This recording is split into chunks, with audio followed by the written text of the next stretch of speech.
पहले तो आप ये बताइए कि ब्रह्मचर्य का मतलब क्या होता है? क्या सिर्फ भोग विलासिता से दूर होना ब्रह्मचर्य है, या मन, कर्म, वचन सब पर काबू पाना ब्रह्मचर्य है? भौतिक जगत में जीव भौतिक चीज को, वस्तु को भोग करके थोड़ा सा एंजॉय ले सकता है, लेकिन ये कैसे आपके मन में आया कि हाँ, किंगफिशर एयरलाइंस, एयर इंडिया जैसी बड़ी कंपनीज को छोड़ के ब्रह्मचर्य का पालन करना, ब्रह्मचारी बनना? जो एम्बिशियस लोग होते हैं, आप देखिएगा, वो हमेशा एक जगह स्थिर नहीं रहते। जो यूथ है स्ट्रेस डिप्रेशन में आजकल रह रहा है, 15-15 साल का बच्चा स्ट्रेस्ड है, क्यों?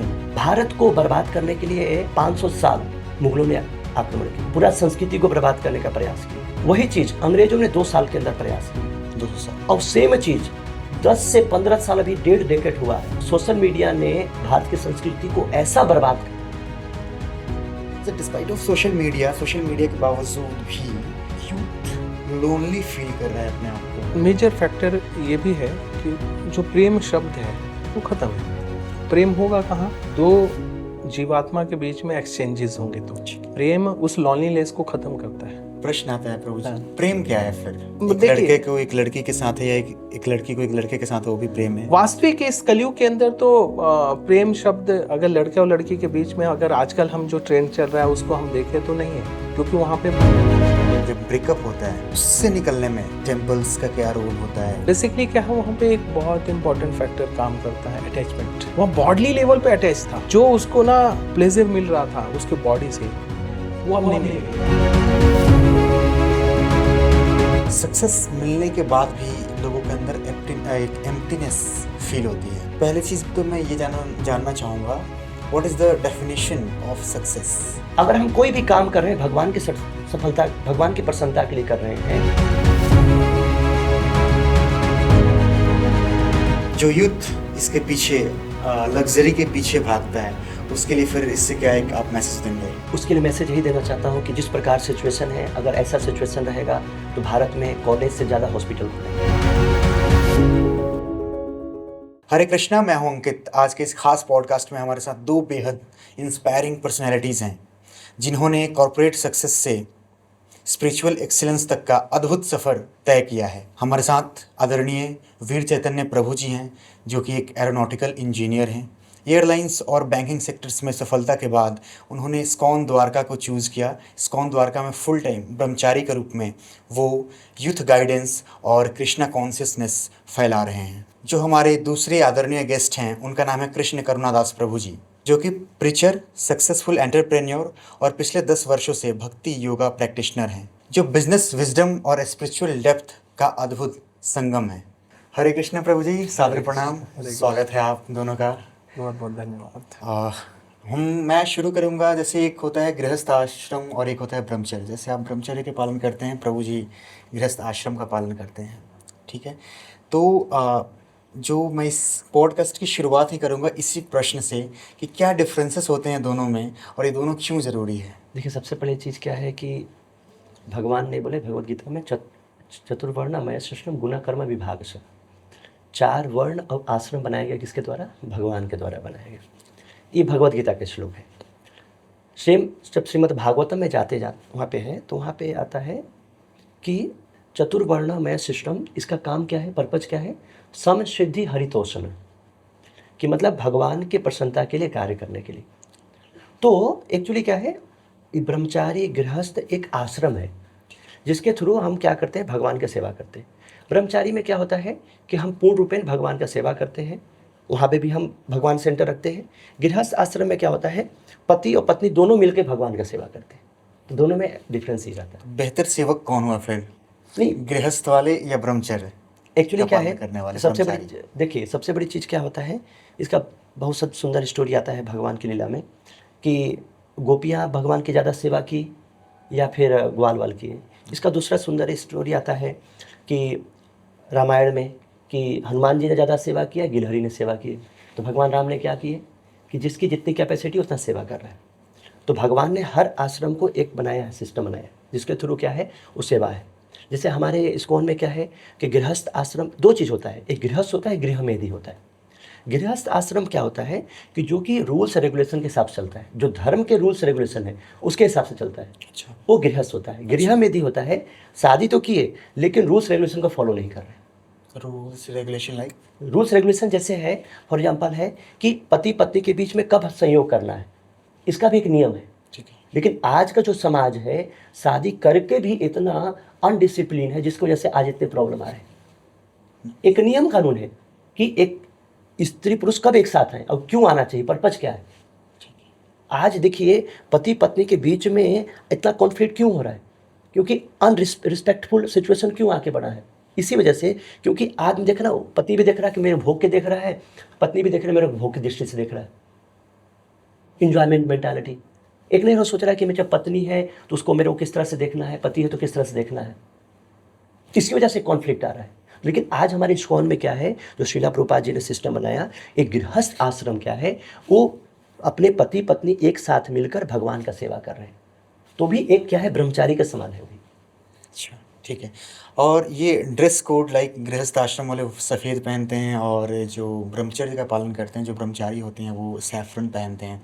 तो ये ड्रेस कोड कैसे डिफाइन होता है, इसके ओरिजिन क्या है और कैसे? देखिए सबसे बड़ी चीज़ क्या है, ये तो शास्त्रों के हिसाब से देखा जाए और धर्म के हिसाब से, धर्मशास्त्र के हिसाब से देखा जाए तो ये कपड़ा बैराग का कपड़ा होता है। वैराग्य मीन्स सारे मोह माया से दूर। हाँ, मतलब आपको इस भौतिक जगत से डिस्कनेक्ट करके आपको क्या है, कंप्लीट अपने आप को भगवान की सेवा के लिए बैराग का। जैसे बोलते हैं 3 चीज़ से मोस्टली बैराग लेते हैं, कर्मणा मनसा वाचा, अपने कर्मों से मतलब भौतिक कर्म से, मन से मतलब भौतिक चीज़ सोच रहे मन से, और बोली से। कर्मणा मनसा वाचा, जैसे शास्त्र में बताया गया है कि कलयुग में संन्यास वर्जित है, लेकिन त्रिदंडी संन्यास अलाउ है। त्रिदंडी संन्यास क्या मतलब, 3 चीज़ें संन्यास लेना चाहिए। क्योंकि कलयुग का जो प्रकोप आप देख रहे हैं कि दिल्ली जैसे शहर में, मतलब एक आदमी अपने ब्रह्मचर्य को पालन करना इतना आसान नहीं है। क्योंकि ब्रह्मचर्य को पालन करने के लिए क्या है कि आपको बहुत ही सेग्रेटेड प्लेस में रहना पड़ेगा। लेकिन सबसे महत्वपूर्ण चीज़ आ जाता है कि जब हम 3 सन्निधि से संन्यास ले, कर्मणा मनसा वाचा, कि मतलब वो व्यक्ति इस ड्रेस में रहकर 3 चीज़ से क्या करता है, संन्यास लेके भगवान का सेवा करता है। लेकिन गृहस्थ में क्या रहता है, आज वो भी हमारे, वो भी क्या कर रहा है, अपने कर्मों से, मन से, बोली से भगवान का सेवा कर रहा है।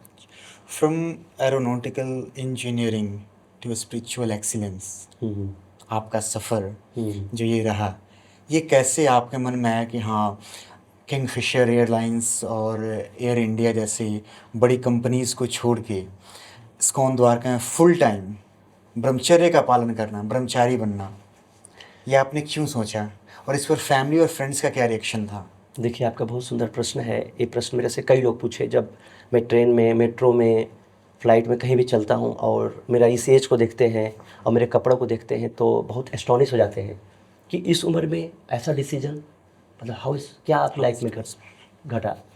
और कई लोग को बहुत अट्रैक्ट करता है कि मतलब ये कैसे हुआ आपके साथ, कि एक दिन की घटना थी या फिर लंबा प्रोसेस था? लंबा प्रोसेस जी। तो एक्चुअली क्या कि मैं शुरू से बहुत एम्बिशियस टाइप के पर्सन था कि जब मैं गांव में रहता था तो मैं आसमान में देखता था। मैं बनारस एरिया साइड का रहने वाला हूं और उधर फ्लाइट बहुत कम आते हैं, तो महीने में 2-3 फ्लाइट आसमान में दिख जाते थे। तो मैं हमेशा सोचता था कि मैं सबसे बड़ा चीज़ बनूंगा तो इसका इंजीनियर बनूंगा, हमेशा सोचा करता था।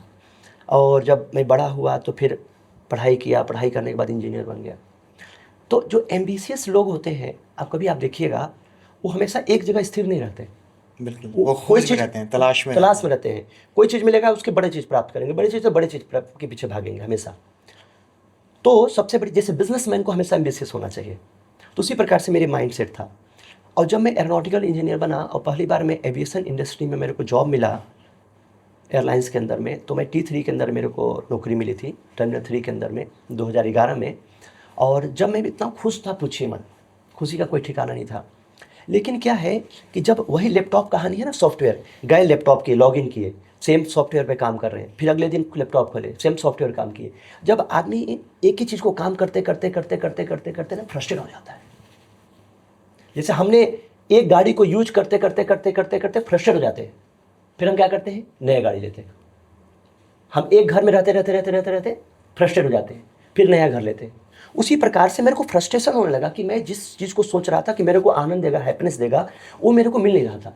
और उसी समय में क्या हुआ, इस्कॉन से कनेक्ट हुआ। और जब कनेक्ट हुआ तो एक रियलिटी जो होता है वो चीज़ हमको समझने का मौका मिला।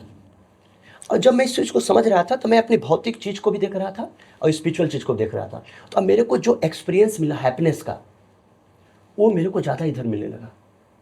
और इस इधर का जो हैप्पीनेस का जो पर्सन था मल्टीप्लाई हो रहा था। और उधर का हैप्पीनेस क्या हो रहा था, कॉर्पोरेट ऑफिस में इतने फ्रस्ट्रेशन, टेंशन, पूछिए मत प्रॉब्लम कितनी, और इधर हैप्पीनेस बढ़ रहा था। देन ये हमको करते करते करते करते एक डिसीजन के लेके आया। कृष्ण करुणादास प्रभु जी हैं हमारे साथ, जो गृहस्थ आश्रम वाले हैं, आप ब्रह्मचर्य वाले हैं।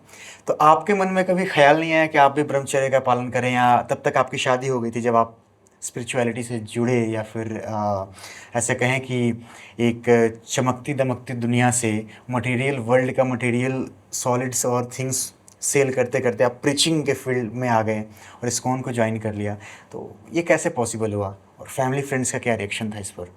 बिल्कुल ब्रो जी, एक्चुअली क्या है, ये जर्नी तो स्टार्ट हुई कॉर्पोरेट वर्ल्ड से। और जैसे प्रो जी अपना हृदय के बातों को अभी शेयर किए कि एम्बिशियस हमेशा रहे, वैसे ही सेम चीज़ें हैं कि एक यूथ जो होता है ना एम्बिशियस होता है कि नेक्स्ट हायर टेस्ट कहाँ मिले उसको। तो कॉर्पोरेट वर्ल्ड में हम लोग रहे, और कॉर्पोरेट वर्ल्ड का जो एनवायरनमेंट रहता है वो इतना पीड़ाजनक होता है कि आदमी जब शाम को जब रिटर्न होता है तभी वो फील कर पाता है कि मैं किस तरीके से गधे की तरह मैं घिस रहा हूँ अपने आप को। तो वहाँ से जो जर्नी स्टार्ट हुई, मेरा हमेशा से ये था कि मैं जॉब भी अपने एजुकेशन के बाद जो मैंने जॉब स्टार्ट किया, उसके सिर्फ जॉब भी इसलिए स्टार्ट किया था कि जो हमने सीखा है अपने पूरे एजुकेशन पीरियड के अंदर, तो उसको प्रैक्टिकल कैसे हम करें। तो वो हमने सीखा। अब सुबह से लेकर शाम तक अपने टाइम को, अपने समय को किसी और के लिए दे रहे थे हम। तो वैसे ही एक एम्बिशन था कि क्यों ना अपने लिए करें। तो उसके बाद एक नेक्स्ट टेस्ट डेवलप हुआ कि मुझे अपना बिजनेस करना चाहिए।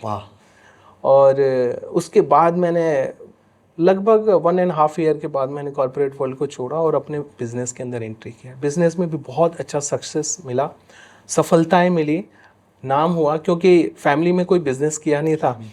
और अपार्ट फ्रॉम दैट क्या हुआ कि फैमिली में सभी गवर्नमेंट जॉब वाले थे, वो भी आर्मी में, तो सब स्ट्रेट और वेल डिसिप्लिन वे में चलने वाले थे। तो स्टार्टिंग फेज जब मैंने कॉर्पोरेट वर्ल्ड को छोड़ा और बिजनेस में स्टार्ट किया मैं, तो सबसे पहले मेरे ना फादर मेरे से ना नाराज़ हुए और बोले कि इतना अच्छा जॉब छोड़ के बिज़नेस कर रहे हो, उसी तरीके से कि दूध का बिज़नेस करने जा रहे हो, वो भैंस ही मर गई तो कैसे आप करोगे। तो वहाँ से फिर नेक्स्ट लेवल की जर्नी स्टार्ट हुई, फिर बिज़नेस में लगे हुए थे। तो मेरा उस समय परसेप्शन यही था कि ना जॉब से बेटर है बिज़नेस, और है ही। और जो पैसा के साथ साथ आपको नेम फेम सब कुछ मिलता है और समय भी बचता है। तो अब नेक्स्ट एक ना टेस्ट ना डेवलप होने लगा कि इससे ऊपर का टेस्ट क्या है। तो इससे ऊपर का टेस्ट ऐसे ही मेरा एक ना ऑफिशियल मीटिंग मेरा एक इस्कॉन के ब्रांच में वहाँ के प्रेसिडेंट से होना था।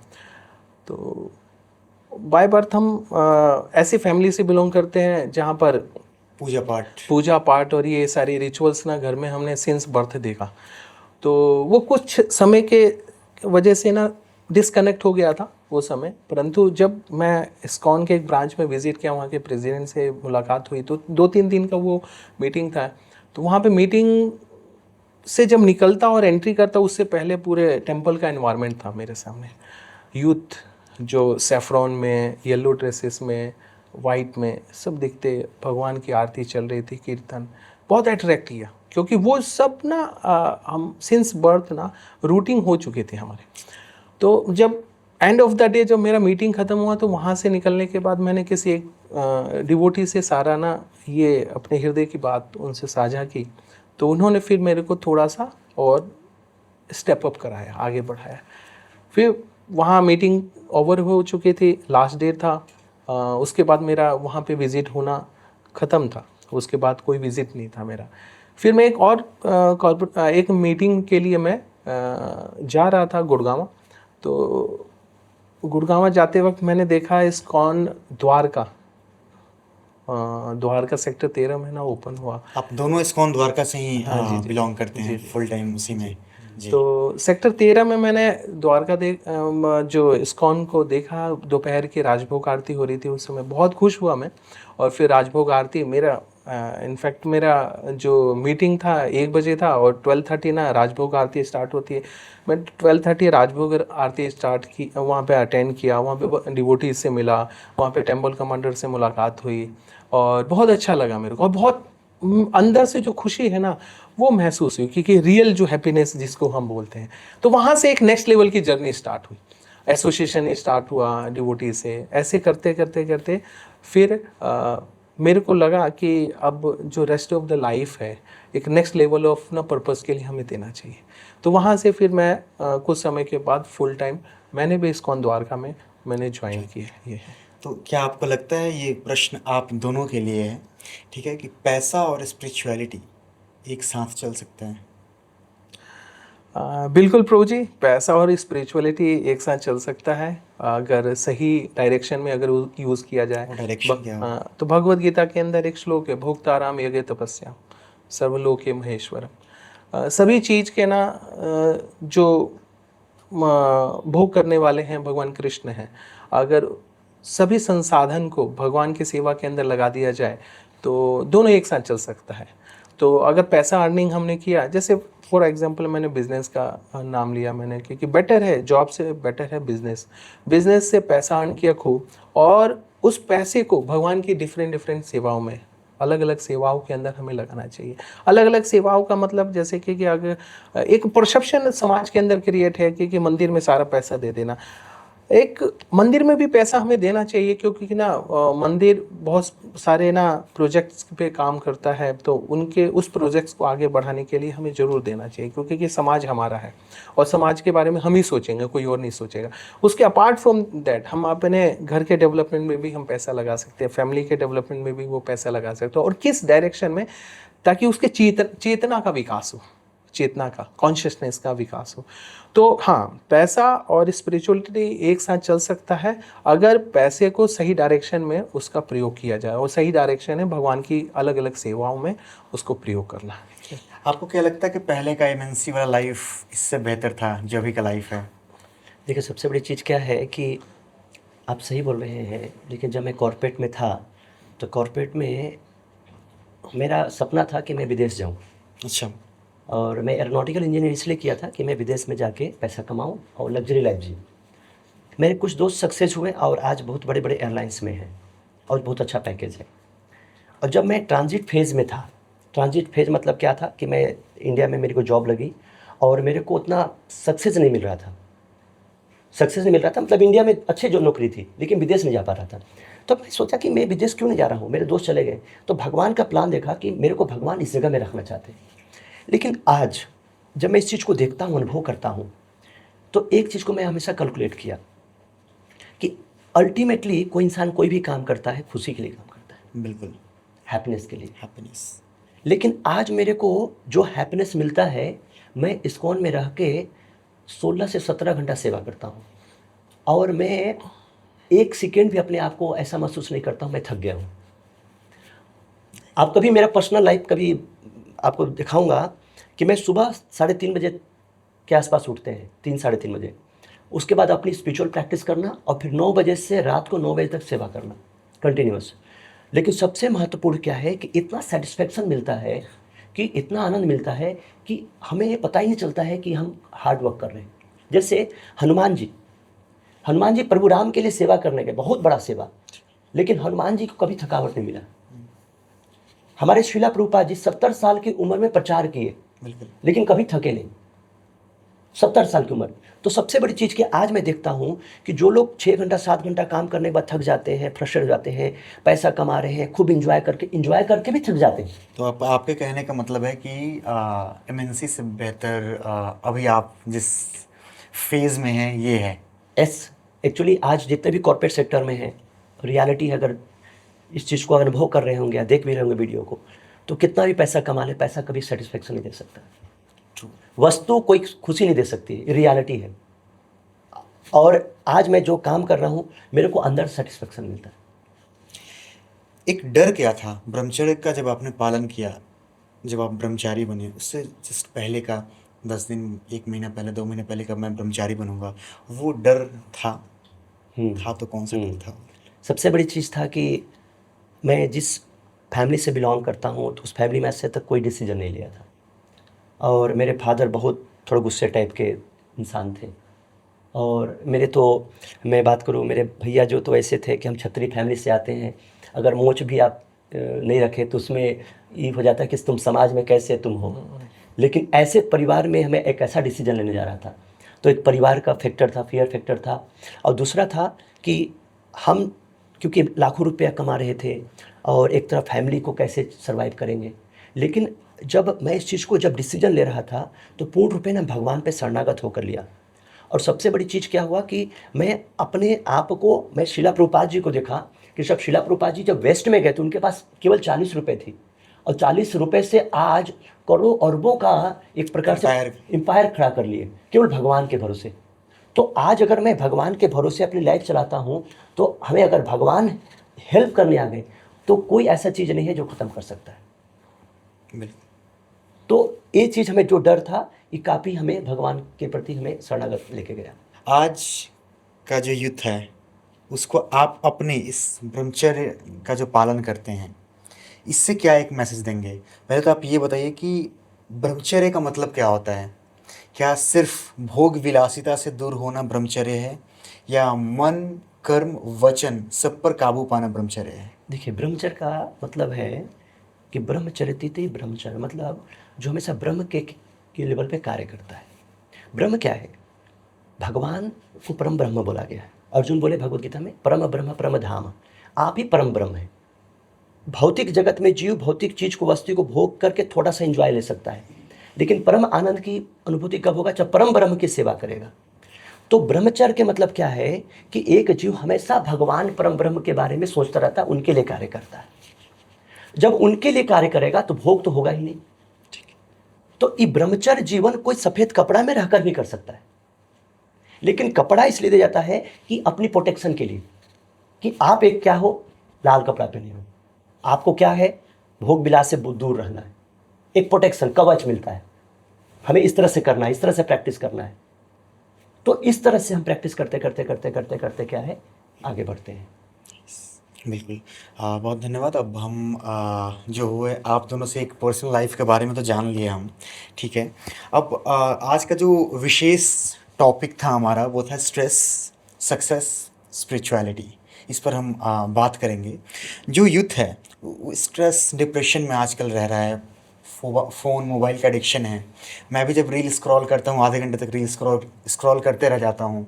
तो इसमें स्पिरिचुअलिटी क्या हेल्प करती है और वो स्ट्रेस को कैसे मैनेज करे? आजकल हम देख रहे हैं जैसे कि जेनजी हैं, अब फिर मे बी शायद बीटा या अल्फ़ा, जो भी एक जनरेशन चल रहा है, जो भी 1990 के बाद के जनरेशन हैं और टिल नाउ, आज से 10 साल पहले तक के, वो जो 12 साल के हैं, 15 साल के, 15 साल का बच्चा स्ट्रेस्ड है, डिप्रेशन में है। क्यों? और इससे निकलने का क्या रास्ता है? देखिए, सबसे बड़ी चीज़ क्या है, जो आज का जनरेशन है ना, आज देखिए भारत की 150 करोड़ की आबादी में, ठीक है, आज यूथ का 60 to 70% यूथ है वो एडिक्टेड है बुरी आदत में। कुछ दिन पहले मैं कॉलेज के अंदर एक प्रेजेंटेशन दे रहा था, वहाँ के यूथ को यही बोल रहा था मैं कि भारत एक विकसित भारत तो बन रहा है, लेकिन विकसित भारत को विकसित कौन बनाएगा? टेक्नोलॉजी नहीं बना सकता, आज भारत का यूथ ही बना सकता है। अगर आज भारत का हर यूथ अपनी बुरी आदत को रोक ले और उसको अच्छे आदत में कन्वर्ट कर दे तो भारत टेक्नोलॉजी रूप से विकसित होगा और शक्तिशाली, जो यूथ का शक्तिशाली, उसके थ्रू विकसित होगा। लेकिन सबसे बड़ी चीज़ क्या है, समझने वाली चीज़ है कि आज देखिए, मैं एक चीज़ बताता हूँ। मैं भारत को बर्बाद करने के लिए 500 साल मुगलों ने आक्रमण किए, ठीक है। पूरा संस्कृति को बर्बाद करने का प्रयास किए। वही चीज़ अंग्रेजों ने 2 साल के अंदर प्रयास किए, 200 साल। हाँ। और सेम चीज़ 10 से 15 साल, अभी 1.5 डेकेड हुआ है, सोशल मीडिया ने भारत की संस्कृति को ऐसा बर्बाद करने की स्थिति पर पहुंच चुका है कि आज का नेक्स्ट जनरेशन, हमारी संस्कृति बचेगी नहीं बचेगी कोई गारंटी नहीं। तो क्या मतलब सोशल मीडिया अभिशाप साबित हो रहा है। देखिए सोशल मीडिया कोई भी टेक्नोलॉजी कोई भी चीज़ बुरा नहीं होता है, उसको बुरा बनाया जाता है। जो आज का यूथ है, आज देखिए बच्चे घर में हो रहे हैं, माता पिता क्या करें, फ़ोन दे दे रहे हैं। आप उनको क्या सिखा रहे हो? आप बच्चे को फ़ोन दे रहे हो, बच्चे खोल के क्या देखेगा? पोर्नोग्राफी मूवी देखेगा, गेम खेलेगा, पूरा टाइम वेस्ट कर। आप शुरू से आज देखो सबसे बड़ी चीज़ क्या, हर चीज़ शॉर्ट में चाहिए, हर चीज़ शॉर्ट में चाहिए, एकदम हर चीज़ शॉर्ट। आप माइंड को क्या ट्रेनिंग दे रहे हो? हर चीज़ शॉर्ट, हर चीज़ शॉर्ट। अब फिर क्या करेगा मेरे को? अब शॉर्ट में शादी भी करेगा। पॉइंट यही आ रहा है ना, आज शॉर्ट में कर रहे हो तो हर चीज़ शॉर्ट जाके कि माइंड को आप ट्रेनिंग दे रहे हो ना। हमारी संस्कृति थी, भारत एक संस्कृत देश है जहाँ पे एक बार कोई बंधन बन गया तो बन गया। उस संस्कृति को कौन खत्म कर रहा है? ये आज हमारा social media. Sir despite of social media के बावजूद भी यूथ लोनली फील कर रहा है अपने आप को। तो ये लोनली फील क्यों कर रहा है? मेजॉरिटी जो अकेलापन फील कर रहा है भारत में, एक डेटा है ये, तो ऐसा क्यों होता है? इसका क्या रीज़न है? देखिए सबसे बड़ी चीज़ क्या है, आज हमने ये जो आपने प्रश्न पूछा, ये कई मेरे सोशल मीडिया के लोग गए वहाँ पे पूछे। अभी मेरे को नहीं पता था लोनलीनेस कुछ ऐसा करके बीमारी है। अच्छा, ये मेरे को पता नहीं था, तो सोशल मीडिया वाले पूछे तो मैं हैरान था। क्योंकि आज मैं ना, जब से मैं जुड़ा, दिल्ली आया और मैं भक्तों के बीच में रहा और मैं साथ भगवान के साथ में रहा, तो कभी मैं अकेलापन फील ही नहीं हुआ मेरे को। जबकि मैं दिल्ली में पहली बार जब आया था तो मैं काफ़ी अकेला फील कर रहा था, और जब से मैं भक्तों के बीच में रहा, लगता सब मेरा फैमिली है। तो सबसे बड़ी चीज़ क्या है लोनलीनेस? आज घर में देखिए, एक छोटा एग्जाम्पल, एक घर में 4 फोन, एक घर में 4 गाड़ी, घर में माता पिता सब लोग आए हैं, सबके अपने फ़ोन निकल जाएंगे। आप सोच के देखिए, एक इंसान में आप हो, भगवान ने इस जगत को बनाया इंसान और प्रकृति को एक साथ रखने के लिए। क्योंकि आप कभी देखो, कभी आप स्ट्रेस में रहोगे ना, और कभी ना बहुत ही ग्रीनी प्लेस है, वहाँ पे चले जाओ, आप वहाँ पे बैठ जाओ, आप जितना स्ट्रेस है ना बिल्कुल खत्म हो जाएगा। कभी स्ट्रेस में हो ना, जहाँ पे गौशाला है वहाँ पे जाके बैठ जाइए, बहुत पीसफुल मिलेगा। क्यों? भगवान ने इंसान को एक दूसरे के साथ मिलकर रहने के लिए बनाया, लेकिन टेक्नोलॉजी ने क्या किया, वो इंसान के बीच में क्या बन गया, बैरियर बन गया।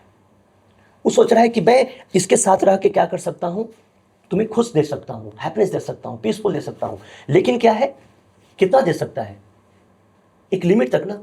आज उसी कारण से लोनलीनेस की बीमारी है। आज पति पत्नी है एक साथ में, एक बेड पे सो रहे, लेकिन अलग अलग। रियलिटी है। एक सोचे गर्लफ्रेंड बना लेंगे, खुशी मिलेगी, कुछ बाद वो भी लोनलीनेस। आज स्टेप बाय स्टेप देखिए कितना है। लोग ऑफिस में काम कर रहे हैं, उनके अंदर बोलते हैं ना, कंपनी के बड़े बड़े लोग सोच रहे हैं कि कैसे इनकी प्रोडक्टिविटी बढ़ाया जाए, नहीं बढ़ पा रहा है। क्यों? खुश नहीं है बंदा, लोनलीनेस है, अंदर से स्ट्रेस है। मतलब ये आप भी क्या मानते हैं कि ये फ़ोन ही है जो लोनलीनेस का कारण है? एक्चुअली क्या है कि प्रभु जी ने बहुत अच्छा पॉइंट्स बोले, इसमें मैं ऐड ऑन करता हूँ बिल्कुल। कि मेजर फैक्टर ये भी है कि जो प्रेम शब्द है वो ख़त्म है। प्रेम होगा कहाँ? 2 जीवात्मा के बीच में एक्सचेंजेस होंगे। तो भगवद गीता में बहुत सुंदर ना एक ना श्लोक है, गुरु के संदर्भ में है, तद्विधि प्रणिपातेन परिप्रश्न सेव्या उपदेक्षन्ति ते ज्ञानम ज्ञानिनम तत्वदर्शिनम। वहाँ बताया गया है गुरु से प्रश्न कब पूछ सकते हैं, जब उनको सर्व करिए, आपके पास अधिकार आएगा, फिर उनसे प्रश्न पूछना है। उसी तरीके से प्रेम कहाँ पे आएगा? प्रेम उस लॉनलीनेस को ख़त्म करता है, अकेलापन को बिल्कुल ख़त्म कर देता है। तो प्रेम वहीं पे। एक प्रश्न आता है प्रभु जी, इंटरप्ट करूंगा, प्रेम क्या है फिर? यस, जो प्रेम है वो सामने वाले, जैसे हम भगवान कृष्ण के संदर्भ में हम समझने का प्रयास करें तो जैसे प्रभु जी ने बहुत सुंदर ना लाइन ऐड किया था कि मैं सुबह 3 बजे उठता हूँ और रात के 9 बजे मेरी सेवाएं ख़त्म होती है। वो भी ख़त्म क्या, शरीर थोड़ा सा जवाब देने लगता है, क्योंकि नेक्स्ट डे फिर से हमें सेवाओं को कंटिन्यू करना है, इसलिए हमें रेस्ट करना पड़ता है, इस बॉडी को रेस्ट देना पड़ता है। परंतु आत्मा जो है, जो सूक्ष्म शरीर है, वो आज अभी भी आतुर है कि मैं भगवान के लिए सेवा कंटिन्यू रखूं। तो यहाँ पर क्या है? आतुरता। आतुरता ही प्रेम है। आतुरता प्रेम है, और उसके अंदर कोई इच्छा नहीं होती क्योंकि मुझे एवज में उसके रिटर्न में कुछ मिलेगा। अच्छा, तो आतुरता अगर एक इंसान को एक इंसान के साथ है तो वो भी प्रेम है?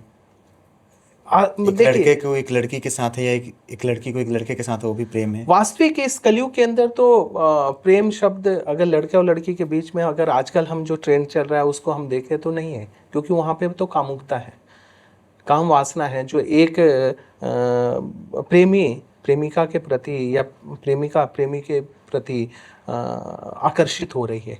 वो बाहरी आवरण जो दिया हुआ है उससे आकर्षित हो रही है। वो सुंदर है तो उससे आकर्षण है, उसके पास पैसा है तो आकर्षण है, उसके पास ऐश्वर्य है, नाम है तो आकर्षण है, बड़ी गाड़ी है तो आकर्षण है।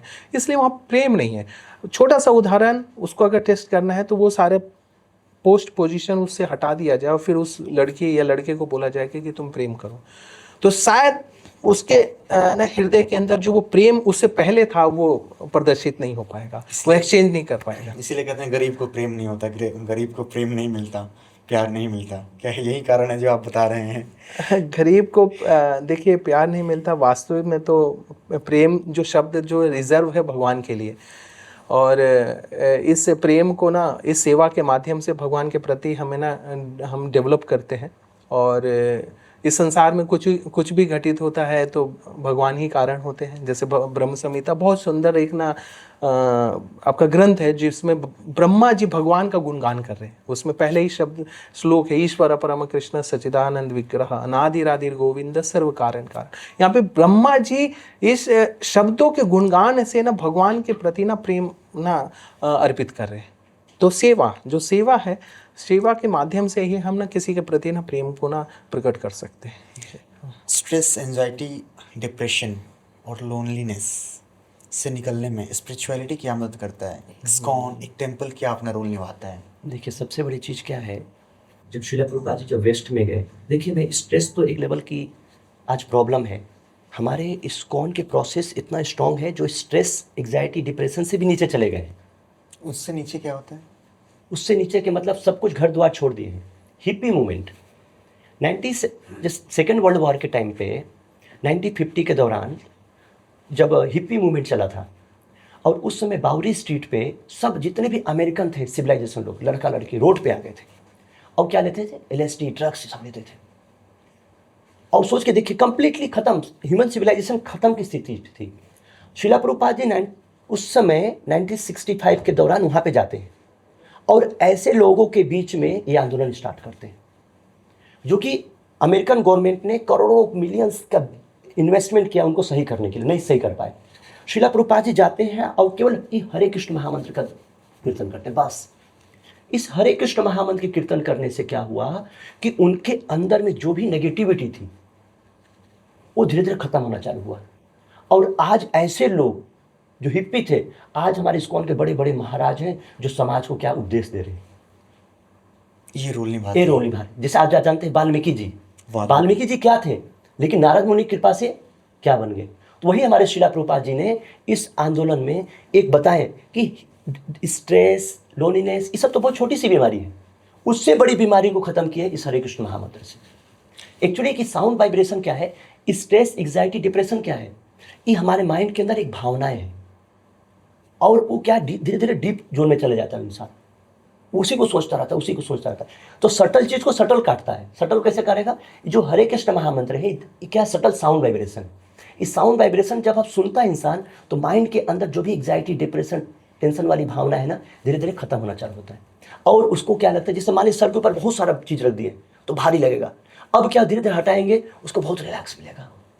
हमने प्रैक्टिकली कई सारे यूथ को इसको अनुभव कराए। Every problem has one solution, one solution, Hare Krishna महामंत्र। हरे कृष्ण महामंत्र। बिल्कुल बिल्कुल बिल्कुल। तो एक होता है जैसे अभी यूथ में जो देखा जाता है कॉलेज लाइफ में, या फिर जो वो होता है जब ब्रेकअप होता है,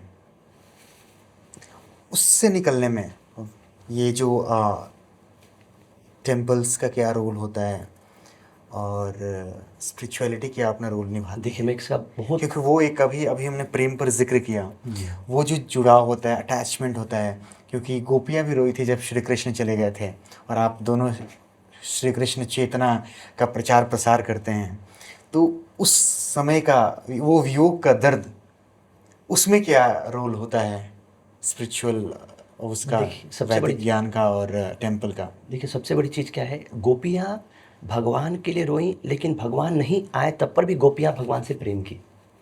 प्रेम तो इस संबंध है। ठीक है। लेकिन आज क्या होता है, लड़का लड़की छोड़ दिया, भले आए या ना आए उतने में टेंशन हो जाता है। भगवान वृंदावन छोड़ के गए, फिर दोबारा वृंदावन नहीं आए, लेकिन गोपियों का प्रेम उतना ही रहा, उससे बढ़ के रहा। लेकिन भौतिक जगत का प्रेम क्या है, अगर लड़का लड़की किसी से जाके शादी कर लिया ना, अब क्या प्रेम नहीं होगा, दुश्मनी का कन्वर्जन होगा। दूसरा चीज जब टूटता है ना, क्योंकि भौतिक प्रेम क्या है, एक भौतिक इच्छा को जैसे है, जब टूटता है तो इंसान कंप्लीटली अंधेरा छा जाता है उसके जीवन, पूरा अंधेरा लगता है, बिल्कुल। दुनिया लगता है कि अब सब कुछ बेकार है, सब कुछ बेकार है। बिल्कुल। ऐसी स्थिति में हमारे इस्कॉन में क्या है, वहाँ पे काउंसलिंग सिस्टम है। बिल्कुल। हमारे पास जो गृहस्थ है उनको लिए काउंसलिंग सिस्टम है, यूथ के लिए काउंसलिंग सिस्टम है। उनको हम आके देखिए कहीं से डिस्कनेक्ट हो गया है, अब उसको हम दोबारा कनेक्शन देते हैं, किसके साथ में, भगवान के साथ में। यस। क्योंकि अब रियल कनेक्शन अब उसको मिलने वाला है भगवान के साथ। और जब भगवान अपनी ग्लांस उसके ऊपर डालते हैं तब उसके जीवन में खुशी आ जाता है। तो इसमें ना प्रभु जी और भी है कि जैसे कि ना जब इस प्रकार का इंसिडेंट जब कॉलेजेस में होता है या उस यूथ के साथ होता है, बिल्कुल। तो बेसिकली क्या है, वहाँ पे एक बहुत इम्पॉर्टेंट फैक्टर काम करता है, अटैचमेंट। वहाँ बॉडली लेवल पे अटैच था उस मेल या फीमेल से, वो जीवात्मा। तो मन से कैसे अटैच हो? हाँ, तो अभी जैसे मैंने बताया था कि अट्रैक्शन था जिसकी वजह से ना अटैच था। अब ब्रेकअप हुआ, ब्रेकअप होने के बाद उसको फील क्या होता है कि जो उसको ना प्लेजर मिल रहा था उसके बॉडी से, वो अब नहीं मिलेगा, जिसके वजह से उसको वो अपना दुख प्रकट करता है। तो अब जैसे आपने पूछा कि टेम्पल कैसे क्या रोल प्ले करता है कि इनको स्पिरिचुअलिटी से इनको बेनिफिट मिल सके, तो बहुत इम्पॉर्टेंट रोल प्ले करता है। वो क्या है, उसी अटैचमेंट का रूट चेंज कर देता है। ये अटैचमेंट था किसी के बॉडी को देख के प्लेजर लेना, जो कि टेम्पररी था, परंतु अब जो अटैचमेंट है उसका वास्तविक जो उद्देश्य है, पर्पस है, वो करवाना, उस अटैचमेंट को कृष्ण की तरफ, भगवान कृष्ण की तरफ मोड़ देना। और उस अटैचमेंट से कैसे, जैसे प्रभु जी ने बताया, काउंसलिंग स्टार्ट की जाती है, उनको स्टेप बाय स्टेप ना आगे बढ़ाया जाता है।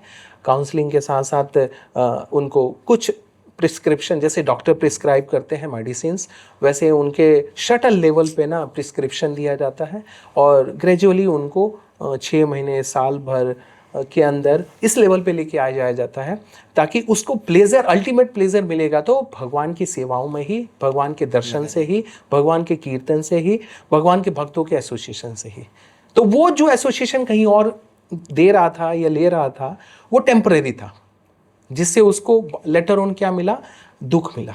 परंतु यहाँ जो एसोसिएशन है, यहाँ पर परमानेंट हैप्पीनेस देगा, जो कि बाद में भी उसको कुछ समय के बाद भी, अगर अकेला भी है, कहीं कहीं ट्रैवल भी अकेला करना पड़ रहा है, जॉब के पर्पस से, बिजनेस के पर्पस से, किसी पर्पस से, परंतु उसके चेतना के अंदर भगवान की वो जो सेवाएं हैं वो स्मरण होती रहेगी, जिससे वो प्लेजर मिलता रहेगा। एक छोटा सा एग्जांपल मैं बताता हूँ। हम लोगों का एक ग्रुप है, हम लोग ना ट्रैवल कर रहे थे सुक्रताल, जहाँ पर परीक्षित महाराज ने 7 दिन भागवतम की सुना था। तो रात में मैंने स्टेटस लगाया अपने पे कि कल हम लोग हमारे प्रभु जी हैं, वो हमको लेके जा रहे हैं सुक्रताल। तो एक हमारे ही ग्रुप के ना डिवोटी हैं जो बेंगलोर में ना IT में जॉब करते हैं, उन्होंने रात में देखा और मैसेज किया कि प्रभु जी आप लोग तो बहुत ना भाग्यशाली हो, फॉर्चुनेट हो, क्योंकि प्रभु जी का एक संग मिलेगा। देखिए संग मिल रहा है। अब छुट्टी मिलती है तो हम कुछ जो मेटेरियलिस्टिक पर्सन होते हैं, भौतिकवादी होते हैं, वो सोचते हैं कि हम ऐसे जगह पर जाएं जहाँ पर सेंस एंजॉयमेंट करें। परंतु भक्त क्या सोचता है, भक्त क्या सोचता है कि हम भगवान के ऐसे लीला स्थली पे जाएं कि भगवान के लीला स्थली का श्रवण करके, देखकर, प्रसाद पाकर भक्तों का एसोसिएशन लेके प्लेजर प्राप्त हो, जो कि परमानेंट है। तो उन्होंने मेरे से कम्युनिकेट किया रात में, बोले कि आप कितने फॉर्चुनेट हो कि आप लोग कल जाओगे और वहाँ पे प्रभु जी का एसोसिएशन मिलेगा, दर्शन होगा, आप लोग प्रसाद पाओगे एक साथ मिल के। तो मैंने बोला कि हाँ प्रभु जी, ये तो बिल्कुल आपने 100% आपने बोला, ये सत्य बोला। परंतु हमसे ज़्यादा ना, हम लोगों से ज़्यादा फॉर्चुनेट आप हो। तो वो सरप्राइज रह गए, बोले कि कैसे?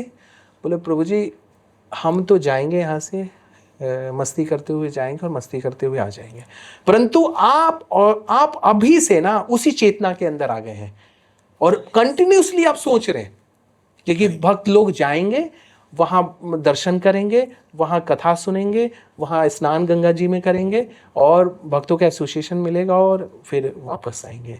ये अपना जो समय है सही जगह प्रयोग करेंगे। परंतु आप ना जाके भी आपकी जो चेतना है उसी गतिविधि के अंदर आ चुकी है। तो अल्टीमेट जो हमारा पर्पस है कृष्णा कॉन्शियस का, इस चेतना का ही डेवलपमेंट है, जो कि ये चेतना ड्यू टू मटेरियल अटैचमेंट के कहीं ना दुख भोग रही थी, परंतु उसी जो चेतना को ट्रेंड करके परमानेंट हैप्पीनेस दे दिया। तो ये पॉसिबल है। और ऐसे यूथ के लिए तो हम स्पेशली बोलते हैं कि आप अपने समय को गंवाइए मत, और अपने जो समय आपके पास है बहुत वैल्यूएबल है, बहुत कीमती है। यहाँ पर एक क्वेश्चन आता है कि भक्ति की उम्र क्या होनी चाहिए, Yes. जो कि बहुत ही वो है क्रूशियल क्वेश्चंस है, जो कि आज के डेट में अगर छोटा बच्चा मंदिर जाए या जो जैसे अमूमन मैं मंदिर जाता हूँ, ठीक है, तो कोई कई लोग ये टोक देते हैं कि इतनी कम उम्र में, मैं भी इस्कॉन द्वारका विजिट करता हूँ, आप दोनों वहीं मिले थे मुझे, तो अमूमन विजिट रहता है मेरा वहाँ पर ठाकुर जी का दर्शन करना एंड ऑल। तो इतनी कम उम्र में मंदिर, पूजा पाठ एंड ऑल, ब्ला ब्ला 100 चीज़ें, तो एक एज क्या होना चाहिए, भक्ति का एज क्या होना चाहिए? देखिए सबसे बड़ी चीज़ आ रहा है कि प्रहलाद महाराज बोलते हैं कि भक्ति की उम्र क्या होनी चाहिए। तो बोलते हैं 7 श्रीमद् भागवतम में 9वें स्कंद में बोलते हैं कि कौमारत आचरित प्रभु भगवान भगवत नहीं, कि मतलब हमें स्पिरिचुअल प्रैक्टिस बचपन से स्टार्ट करनी चाहिए। लेकिन आज से अगर मैं 5 साल पहले की बात करूं तो 5 साल पहले की बात करूं तो लोग को हम बोलते थे कि बचपन से स्टार्ट करो, लेकिन कोई लोग बोलते थे अभी तो उम्र है। लेकिन सबसे बड़ी चीज़ क्या है, आज 6 साल का बच्चा भी मर सकता है, 10 साल का बच्चा भी मर रहा है, हार्ट अटैक आ रहा है, उसकी कोई गारंटी नहीं है। आज जो जिस समाज में रह रहे हैं, कब बच्चा कब शरीर छोड़ेगा कुछ गारंटी नहीं। तो सबसे बड़ी चीज़ क्या है कि जो ह्यूमन लाइफ मिला है इसका एक पर्पज है। तुम्हें शरीर क्यों मिला है, इसको जाना कहाँ पे है, और इसका पूरा चीज़ कहाँ पे दिया गया भगवद गीता में। आज यूथ स्ट्रेस इसलिए है क्योंकि वो स्पिरिचुअलिटी से कनेक्ट नहीं है। माँ बाप सोच रहे हैं कि बेटा मंदिर जा रहा है, इस्कॉन का एक सबसे बड़ा है कि इस्कॉन जाएगा, कोई उसको ऐसा कर देगा वैसा कर देगा। नहीं, आपका बच्चा इस्कॉन में जाएगा, सबसे बड़ा चीज़ क्या रहेगा, बुरी आदत से बचा रहेगा। अभी एक आता है, अभी जैसे इस्कॉन का फुल फॉर्म है international society for Krishna consciousness.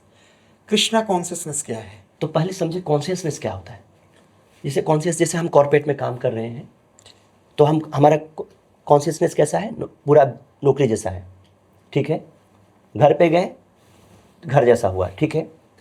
अब इसमें कृष्णा क्या है कि जब हमें इस चीज़ के पता चलता है कि हम इस जगत में आने का कारण क्या था, क्योंकि आप अगर हम अच्छा कर्म करेंगे उसका भी भोग मिलेगा, बुरा कर्म करेंगे उसका भी भोग मिलेगा। अच्छा कर्म करेंगे हमें अच्छे घर में जन्म लेंगे, अब अच्छे घर में जन्म लेके हम क्या करेंगे, बहुत पैसा रहेगा तो हम गलत काम करके पाप कर्म करेंगे। अगर पैसा रहेगा तो हम क्या करेंगे, दारू पियेंगे, लड़कीबाजी करेंगे, ठीक है। और उसको करने के बाद पाप कर्म होगा, और पाप कर्म करने के बाद भी हमें क्या मिलेगा, दोबारा सजा मिलेगा। तो ये चीज़ चलता रहता है, इसको कर्मा साइकिल बोलते हैं भगवान भगवद गीता में। पहले अध्याय से 6वें अध्याय में भगवान कर्मा साइकिल के बारे में इसी को एक्सप्लेन कर रहे हैं। ये कर्मा साइकिल है क्या, तो अर्जुन को भगवान बोल रहे हैं कि अर्जुन तुम उठो कर्मा साइकिल से, अब तुम क्या करो, जो मैं बोल रहा हूं उसको करो। अर्जुन के जो 5 प्रश्न थे पहले अध्याय में ही थे कि आप मेरे को पाप कर्म क्यों करवा रहे हो। तो भगवान बोले कि चिंता मत करो, तुम युद्ध किसके लिए करो, माम अनुस्मर युद्ध च, मेरे लिए तुम मेरे लिए युद्ध करो। फिर उससे क्या होगा कि तुम पाप कर्म और पुण्य कर्म जो फंसे हो ना उससे बाहर आ जाओगे। कृष्णा कॉन्शियस ये है। तो इसमें मैं और थोड़ा सा ऐड करूँगा प्रभु जी, कि जैसे कृष्णा कॉन्शियस जो शब्द है, जैसे गोपियों के संदर्भ में हम समझने का प्रयास करते हैं। देखिए गोपियाँ अपने घर में रहती थी, परंतु उनकी जो चेतना कहाँ रहती थी, भगवान के पास। तो बहुत सुंदर ना गोपियाँ ना एक श्लोक भागवतम के अंदर ना भगवान के गुणगान में बोल रही हैं, वराहा पीडम नटवर वपु कर्णयो कर्णिकारम वीरभद्रः वासः कनक कपीशम वैजंतीम चौमाल। तो इसमें बता रही है बेसिकली, इसमें ना भगवान का गुणगान कर रही है कि कान में कुंडल पहने हुए हैं, वराहा पीडम, उनके मुकुट का जो टर्बन जो पहने हुए हैं उनका गुणगान है, वैजंती माला आपका बांसुरी का। तो अपने गृहस्थी के अंदर वो इन है वहाँ पर, कैसे फिजिकली शारीरिक रूप से वहीं पर है वो, और घर का कार्य कर रही हैं, बच्चे को दूध पिलाना, कुकिंग करना, सास ससुर को देखना, पति को देखना, घर को मेंटेन करके चलना, परंतु उनकी चेतना कहाँ है? भगवान के पास। तो कृष्णा कॉन्शियस मतलब भगवान के संदर्भ में जो चेतना को डेवलप किया जाए, है ना, वो कृष्णा कॉन्शियस है। और एक और चीज़ है, एक बहुत सुंदर ना श्लोक है उसके अंदर, भगवद गीता में ही 2nd चैप्टर में है, योगस्तम कुरु कर्माणि संगम त्वक्ता धनंजय। उसके अंदर बताया क्या है कि जो कार्य आप करें वो कृष्ण से कनेक्टेड करें, क्योंकि भगवद गीता में एक जगह और बोल रहे हैं भगवान, मध्य क्षणा प्रकृति है सूयते से चराचरम, सूयते से चराचरम, लिविंग और नॉन लिविंग थिंग्स, सब जगह मैं प्रेजेंट हूं। तो कृष्णा कॉन्शियस को और थोड़ा सा डीप में जाए तो देखिए, किसी भी कंट्री के अंदर, जैसे हम अपना इंडिया का लें तो इंडिया में फ्रंट में डिफेंस जो अगर देखे लाइन है तो आर्मी है, फिर इंटरनल जो है आपके पैरामिलिट्री फोर्सेस हैं, और फिर लोकल पुलिस होती है ना। उसके बाद भी और भी है ना बैकएंड के अंदर ऐसे ना फोर्सेस हैं जो विजिबल नहीं होते परंतु पॉलिसी में बनाते हैं, जिससे हमारा ना पूरा हिंदुस्तान चल रहा है। उसके साथ साथ जो यहाँ के सिटीजन हैं उनकी भी रिस्पॉन्सिबिलिटीज बन जाती है, वो भी इस हिंदुस्तान के लिए एक ना पुलिस फोर्स है, ताकि इसके नियम को बना के चल सके, है ना। तो उसी तरीके से जो ये श्लोक बोल रहा है कि हम सर्वत्र अगर जो चीज़ें हैं, चाहे चर हो चाहे अचर, लिविंग चाहे नॉन लिविंग थिंग्स हो, सब में अगर हम ये समझें क्योंकि भगवान के द्वारा ये बनाया गया है और भगवान के द्वारा ये कंट्रोल किया जाता है, तो कृष्णा कॉन्शियस जो है ये बड़ा इजीली हम समझ पाएंगे, बहुत इजीली हम समझ पाएंगे। ये है, तो ये बहुत महत्वपूर्ण है, और ये हमारे चाहे स्पिरिचुअल लाइफ हो चाहे मटेरियल लाइफ हो, हर जगह ही ना हमें बहुत इम्पॉर्टेंट है, हर जगह इम्पॉर्टेंट है। ठीक है। अच्छा, एक क्वेश्चन आता है, सक्सेस क्या है? सक्सेस मिलने के बाद भी लोगों के अंदर एक एम्प्टीनेस फील होती है, ठीक है। तो पहली चीज़ तो मैं ये जानना चाहूँगा, what is the definition of success? देखिए, सबसे बड़ी चीज़ है कि आज भौतिक जगत में लोग ने एक सक्सेस का एक अपना एक टारगेट सेट बना के रखे हैं कि इस चीज़ को प्राप्त कर लूँगा मैं सक्सेस व्यक्ति हो गया। जैसे मैं एक टारगेट बनाया था कि एरोनॉटिकल इंजीनियर बन जाऊँगा तो दुनिया का सबसे बड़ी खुशी मेरे को मिल जाएगा, बहुत बड़ा खुश हो जाऊँगा, लेकिन उसके बावजूद भी मेरे अंदर हैंकरिंग था। इमटेरियल कॉन्सेप्ट की बात कर रहा हूँ मैं। एक बिजनेसमैन एक टारगेट सेट करता है कि मैं इतना ट्रिलियन का बिजनेस का टारगेट करूँगा अगले साल तक, तब मैं सक्सेस हो जाऊँगा, लेकिन करने के बाद भी हैंकरिंग होती है। और हैंकरिंग किसके लिए होती है? उससे बड़ा करने के लिए। सक्सेस मतलब क्या है कि सेटिस्फैक्शन टू द लॉर्ड। अगर हम कोई भी काम कर रहे हैं भगवान की सफलता, भगवान की प्रसन्नता के लिए कर रहे हैं, वो सफल अगर हो जाएंगे तो आपको उससे ज़्यादा खुशी आपको मिलेगी। अब इसको मैं स्पिरिचुअलिटी के रूप में और मटेरियल रूप में दोनों बताने का प्रयास करता हूं मैं। देखिए, सक्सेस का मतलब क्या है? लोगों को खुशी होनी चाहिए ना। लेकिन सबसे बड़ी चीज़ क्या होती है, अगर मैं बिजनेस कर रहा हूं और मेरे 300 मिलियंस का बिजनेस का टारगेट किया और करने के बाद मेरे को सफलता मिल गया, मैं सफल से ज़्यादा हमारी माइंड के अंदर टेंशन घूमती है। पता है क्या? देखेगा दूसरा बिजनेस माइंड। अगर व्यक्ति सफल हो गया तो उसको खुशी होनी चाहिए। अगर कोई स्टूडेंट है पास हो गया, उसको खुशी होनी चाहिए। खुशी से ज़्यादा होता है अब अगले दिन से उसका टेंशन हो जाता है। भाई वो खुशी कहाँ है? बिल्कुल आप समझ रहे, अगले दिन खुशी नहीं टेंशन है कि नहीं अब तुम्हें अगले पढ़ाई करना है, तुम्हारे सामने टारगेट कितना है। सक्सेस के बाद भी एक एम्प्टीनेस रहती है। एम्प्टीनेस है। तो क्यों है? क्योंकि ये किसके लिए कर रहे हैं? अपने लिए। हम कोई भी कार्य भगवान की प्रसन्नता के लिए करते हैं। जैसे हमारे श्रीला प्रभुपाद जी इतने बड़े सक्सेस हुए, लेकिन उसके बावजूद भी प्रभुपाद कभी अपने आप को क्रेडिट नहीं दिया कि मेरे वजह से हुआ, जिसके वजह से वो हमेशा ब्लिसफुल थे और कभी भी अपने आप को क्रेडिट नहीं है। उनके सामने रिपोर्टर एक बार पूछा कि you have did miracle in the west, what you want to say, you are the God? No no no, I am not God, I am try to become the servant of the God. फिर प्रभुपाद रुकते हैं, no no, I am try to become of the servant of servant of servant of the servant of the servant of the servant of the God. वो समझ गया, miracle हो गया कि मतलब इतनी बड़ी सफलता के बावजूद भी इनके अंदर नहीं है कि अपनी कि मेरे वजह से हुआ। कि जब हम कोई काम भगवान की प्रसन्नता के लिए करते हैं और वो चीज़ सफलता मिलता है और मिलने के बाद भगवान जब प्रसन्न होते हैं तो सबसे बड़ी खुशी होती है। कैसे? दूसरा चीज़, अब इसको स्पिरिचुअलिटी में बताता हूँ। गोपियाँ भगवान की सेवा करती थी, अब सेवा करने के बाद उनको सफलता मिल जाता, भगवान का सेवा हो गया। और जब भगवान सेवा ले लेते थे तो जितना गोपियों ने सेवा किए हैं भाव से, भगवान उसे डबल करके आनंद गोपियों को देते थे। जब हम स्पिरिचुअलिटी में कोई सर्विस करते हैं भगवान के लिए तो भगवान क्या करते हैं, उसके बदले में हैप्पीनेस देते हैं हमको, खुशी। ये भौतिक जगत में जस्ट उल्टा होता है। हम कोई भी चीज़ को अचीवमेंट करते हैं और सोचेगा वस्तु से मेरे को आनंद मिलेगा, लेकिन आनंद के ज़्यादा फ्रस्ट्रेशन और उसके बाद एम्प्टीनेस आता है कि अब मेरे को कुछ करना है, अब मेरे को और बड़ा सोचना पड़ेगा। सेटिस्फेक्शन नहीं होता। सेटिस्फेक्शन नहीं है। क्यों है? क्योंकि अपने लिए कर रहे हैं। यही चीज़ हुआ जब हमारे शिला प्रभुपाद जी वेस्ट में गए तो फोर्ड कंपनी के मालिक एल्बर्ट फोर्ड को भक्त बनाया। सोच के देखिए, भारत को आज़ाद हुए 25 साल हुए थे और 25 साल के बाद फोर्ड कंपनी एक नामी गिरानी बिजनेसमैन, बिल्कुल, उनके ग्रैंडसन एल्बर्ट फोर्ड को बोलते हैं where is a Henry Ford. एक प्रश्न ही बहुत बड़ा उनके लिए एक प्रश्न था। सरप्राइज हो गए कि एक स्वामी मेरे से ऐसा कैसा प्रश्न पूछे, एक सिंपल प्रश्न था। और उसके बाद कंप्लीट सरेंडर हो गए प्रभुपाद जी के प्रति और प्रभुपाद जी ने उनका शादी भी इंडिया में कराए और देखिए आज पूर्ण रूप से कंप्लीट सरेंडर होकर सर्विसेज कर रहे हैं। तो गोपियाँ भगवान की सेवा कर रहे थे, उनका टारगेट होता है भगवान को सेटिस्फाइड करना, लेकिन सेटिस्फेक्शन भगवान को दे रहे हैं, आनंद किसको मिल रहा है? खुद को। इधर से स्पिरिचुअलिटी है। हम भगवान हनुमान जी भगवान राम को सेवा कर रहे हैं, सेटिस्फाइड कौन हो रहा है? हनुमान जी। इसको अगर हम मटेरियल लाइफ में देखेंगे, कहेंगे यार तो व्यक्ति बड़ा फ्रस्ट्रेट हो रहा होगा। जैसे शिला प्रभुपाद जी को देखा जाए तो 70 साल की उम्र में अगर कोई वेस्ट जाता है, अब सोच के देखिए 16-17 घंटे की फ्लाइट, अगर 70 साल के लोग बैठे हैं तो शरीर खराब हो जाएगा, लेकिन उनको कोई फ्रस्ट्रेशन नहीं, कोई बीमारी नहीं। जेट लैग करके एक बीमारी होती, कोई बीमारी नहीं, उनको आनंद मिल रहा था। तो इस एक सक्सेस का डेफिनेशन है। आज इसी कारण से भारत में बड़े बड़े बिजनेसमैन वो किसके लिए बिजनेस कर रहे हैं? भगवान के लिए। आज देखिए जयपुर चले जाइए, गोविंद देव जी के लिए जयपुर के ज़्यादा वासी लोग क्या करते हैं, कोई भी बिजनेस गोविंद देव जी की प्रसन्नता के लिए करते हैं।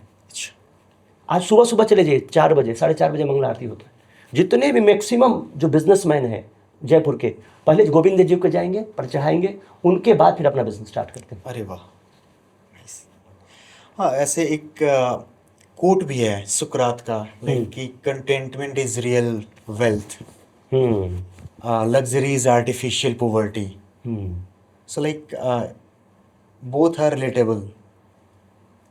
यस, देखिए सबसे बड़ी चीज़ क्या है, कुछ दिन पहले I don't want to take the name of airlines, वे एयरलाइंस के पार्टनरशिप में बिजनेस चल रहा था और छोड़ के वो एनजीओ चलाने आए। अच्छा। क्यों चलाने आए? उनको जब एनजीओ चला रहे थे तो कह रहे थे कि मैं बहुत सेटिस्फाइड अपने आप को महसूस कर पा रहा था, मैं जिस चीज़ के लिए भाग रहा था वो मेरे को मिला। हमारे मंदिर के प्रेसिडेंट हैं, एक बहुत बड़े बिजनेसमैन हैं। जब स्पिरिचुअलिटी में आए तो उनसे मैं पर्सनली पूछा कि प्रभु जी आपको इधर आने के बाद क्या सेटिस्फेक्शन मिला, क्योंकि एक समय आप बहुत बड़े बिजनेसमैन थे। तो एक्चुअली क्या ना कि मैं बोले कि मैं जो खुशी ढूंढ रहा था वो मेरे को मिला नहीं। बिजनेस तो बढ़ रही थी, उससे ज़्यादा स्ट्रेस बढ़ रहा था, लेकिन हमको ना एक सेटिस्फेक्शन चाहिए, आनंद चाहिए, जॉय चाहिए था। वो जब स्पिरिचुअल प्रैक्टिस करने लगा, जब भगवान के लिए करने लगा ना, तो मेरे को जो जॉय मिलने लगा, उसी जॉय के लिए मैं सोचा करता था। तो जो यूथ इसके पीछे लग्जरी के पीछे भागता है, उसके लिए फिर इससे क्या एक आप मैसेज देंगे? उसके लिए मैसेज यही देना चाहता हूँ कि जिस प्रकार सिचुएशन है, अगर ऐसा सिचुएशन रहेगा तो भारत में कॉलेज से ज़्यादा हॉस्पिटल खुलेंगे। बहुत बड़ी बात कह दी आपने। ये आने वाली स्थिति है। आज देखिए द्वारिका में मैं बात करूं, आज से 10 साल पहले कितने हॉस्पिटल थे, आज देखिए द्वारिका में कितने हॉस्पिटल हैं, देख लीजिए आप। बिल्कुल, हॉस्पिटल्स की संख्या डे बाय डे, और डे बाय डे इंक्रीज छोटे हॉस्पिटल नहीं, बड़े बड़े हॉस्पिटल, बड़े बड़े हॉस्पिटल खुल रहे हैं। और सोच के देखिए, पहले हॉस्पिटल कितने इतने डिपार्टमेंट नहीं होते थे, आज कितने डिपार्टमेंट हो गए। बिल्कुल। साइकेट्रिस्ट साइकोलॉजिस्ट की बिजनेस बन रहा है, एडवोकेट का बिजनेस कितना बढ़ रहा है, साइकेट्रिस्ट साइकोलॉजिस्ट के बिजनेस कितना मिलियन ट्रिलियन में बिजनेस चल रहा है। क्यों चल रहा है? क्योंकि सबसे ज़्यादा लोग इसी में आ रहे हैं। आज यूट्यूब की वजह से मेरा चैनल नहीं चला, क्या बोलते हैं, मेरा व्यू नहीं आया, इसके ऊपर इतने स्ट्रेस लोग हो जा रहे हैं, पूछे सुसाइड कर ले रहे लोग। अरे तुम्हारा गोल क्या है? इस ह्यूमन लाइफ में आए हैं खुशी प्राप्त करना, हैप्पीनेस। मैं यहाँ पर एक और क्वेश्चन ऐड करूँगा कि आप वैदिक नज़रिए या स्पिरिचुअली आप यूथ डेटिंग को कैसे देखते हैं, जो आजकल यूथ डेटिंग कल्चर चल रहा है, इसको आप वैदिक नज़रिए या फिर स्पिरिचुअल नज़रिए से आप कैसे देखते हैं? यूथ रेटिंग थोड़ा सा और एक्सप्लेन करिए समझ। यूथ डेटिंग, लाइक अच्छा, youth dating. Youth dating. Actually क्या है ना प्रभु जी कि वहाँ पे फिर से ना वही अगर उत्तर हम निकालें देखें कि दोनों एक दूसरे के ना प्रति आकर्षित ही हैं, है ना। और जो शादी के बाद ना जो रिस्पॉन्सिबिलिटीज आने वाली है ना, उससे अपने ना आपको ना बचाना ये है। तो अगर इसको हम शास्त्रिक दृष्टिकोण से अगर हम समझने का प्रयास करें कि जैसे प्रभु जी ने बोला कि अभी की ना आने वाले समय में हॉस्पिटल्स की संख्या ज़्यादा होगी। जैसे आपने बोला अभी एक प्रश्न था आपका, सक्सेस और एम्प्टीनेस, है ना। तो हम जड़ वस्तु से ना हम किसी भी ना चीज़ का आनंद लेने का प्रयास कर रहे हैं जहाँ से कुछ रेसिप्रोकेशन नहीं है, अगर है भी तो एक लिमिटेड टाइम तक है। और जहाँ चेतन वस्तु से हम जब ना आदान प्रदान करेंगे तब जो हमारा एम्प्टीनेस है ना वो खत्म हो जाता है। तो क्या आज के डेट में इस यूथ डेटिंग और इस कल्चर की वजह से जो एक टेम्पल कल्चर है, जो हमारा कल्चर है, जो वैदिक कल्चर है, जो स्पिरिचुअलिटी है, ये भी क्या एक कंटेंट इंडस्ट्री बन चुकी है? वाकई प्रभु जी, क्योंकि ना कोई भी नया ट्रेंड आता है तो एक इंडस्ट्री का ही ना धीरे धीरे ना रूप ले लेता है। अभी कुछ समय पहले आप देखेंगे तो फिल्म चलता था 4 घंटे 5 घंटे का, 3 घंटे का, है ना। फिर उसके बाद आजकल वो देखेंगे कि छोटे छोटे ना नेटफ्लिक्स पे ना वेब सीरीज आ गई हैं। तो कोई भी एक एक्टिविटीज़ धीरे धीरे कहीं ना कहीं एक इंडस्ट्री का तो रूप ले ही लेती है। परंतु समाज का एक तो बहुत बड़ा दायित्व है, अगर कोई इंडस्ट्री लेती है। देखिए नया यूथ जो अभी यूथ है वो ऐसे लोगों को रोल मॉडल लेके चल रहा है जिससे उसके चेतना का विकास नहीं हो रहा है और वो ऐसे नेगेटिव डायरेक्शन में चला जा रहा है जो कि आगे आने वाले टाइम में, जैसे आपका प्रश्न भी था, एंजाइटी, इस टाइप के ना प्रॉब्लम्स को फेस कर रहा है। तो रोल मॉडल ऐसे होने चाहिए जो कि जैसे भगवान राम है तो मर्यादा पुरुषोत्तम राम, है ना, मर्यादा स्थापित करने के लिए आए थे। और आज अगर हम देखें, अगर हमें रोल मॉडल लेना ही है तो ऐसे ऐसे परीक्षित महाराज, आप रोल मॉडल लीजिए ना, परीक्षित महाराज, आप प्रहलाद महाराज का को रोल मॉडल लीजिए ना, और उनके ना शिक्षाओं पर अपने जो प्रिंसिपल्स दिए हैं उन पे चलिए ना आप। अभी एट प्रेजेंट हमारे जो आचार्य रहे हमारे श्रीला प्रभुपाद जी, उनको रोल मॉडल लीजिए ना, ताकि ना आप कुछ कर पाए, समाज को कुछ पे बैक कर सके। ऐसा नहीं कि खुद एंजाइटी में कुछ समय के बाद चले जाए। आज हमारे ना प्रभुपाद जी ने अब उनके भी बहुत सारे नियर डियर थे, सबको छोड़ के एक हायर पर्पस के लिए घर से बाहर निकले। और वैसी उम्र के अंदर जब लोग ना रिटायरमेंट प्लस में रहते हैं, शरीर काम नहीं करता, है ना, उस उम्र के अंदर हमारे श्रीला प्रभुपाद घर से बाहर निकले और ऐसे नए समाज का निर्माण करने का एक विजन लेके चले, ताकि ना पूरा ना दुनिया उस छत के नीचे रहकर भगवान की भक्ति कर सके, और इस्कॉन का ना क्रिएशन किया, है ना। तो हमें ऐसे करना है।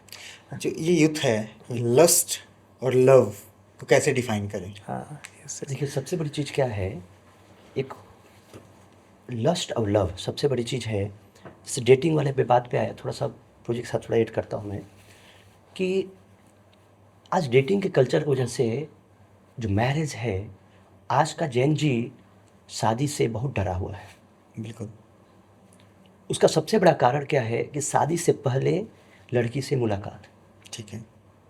क्योंकि आज से मैं बात करूं 20 साल 3 या 4 डेकेड पहले, ये ऐसा नहीं होता था कि माता पिता लड़का को लड़की से मिलने देते थे।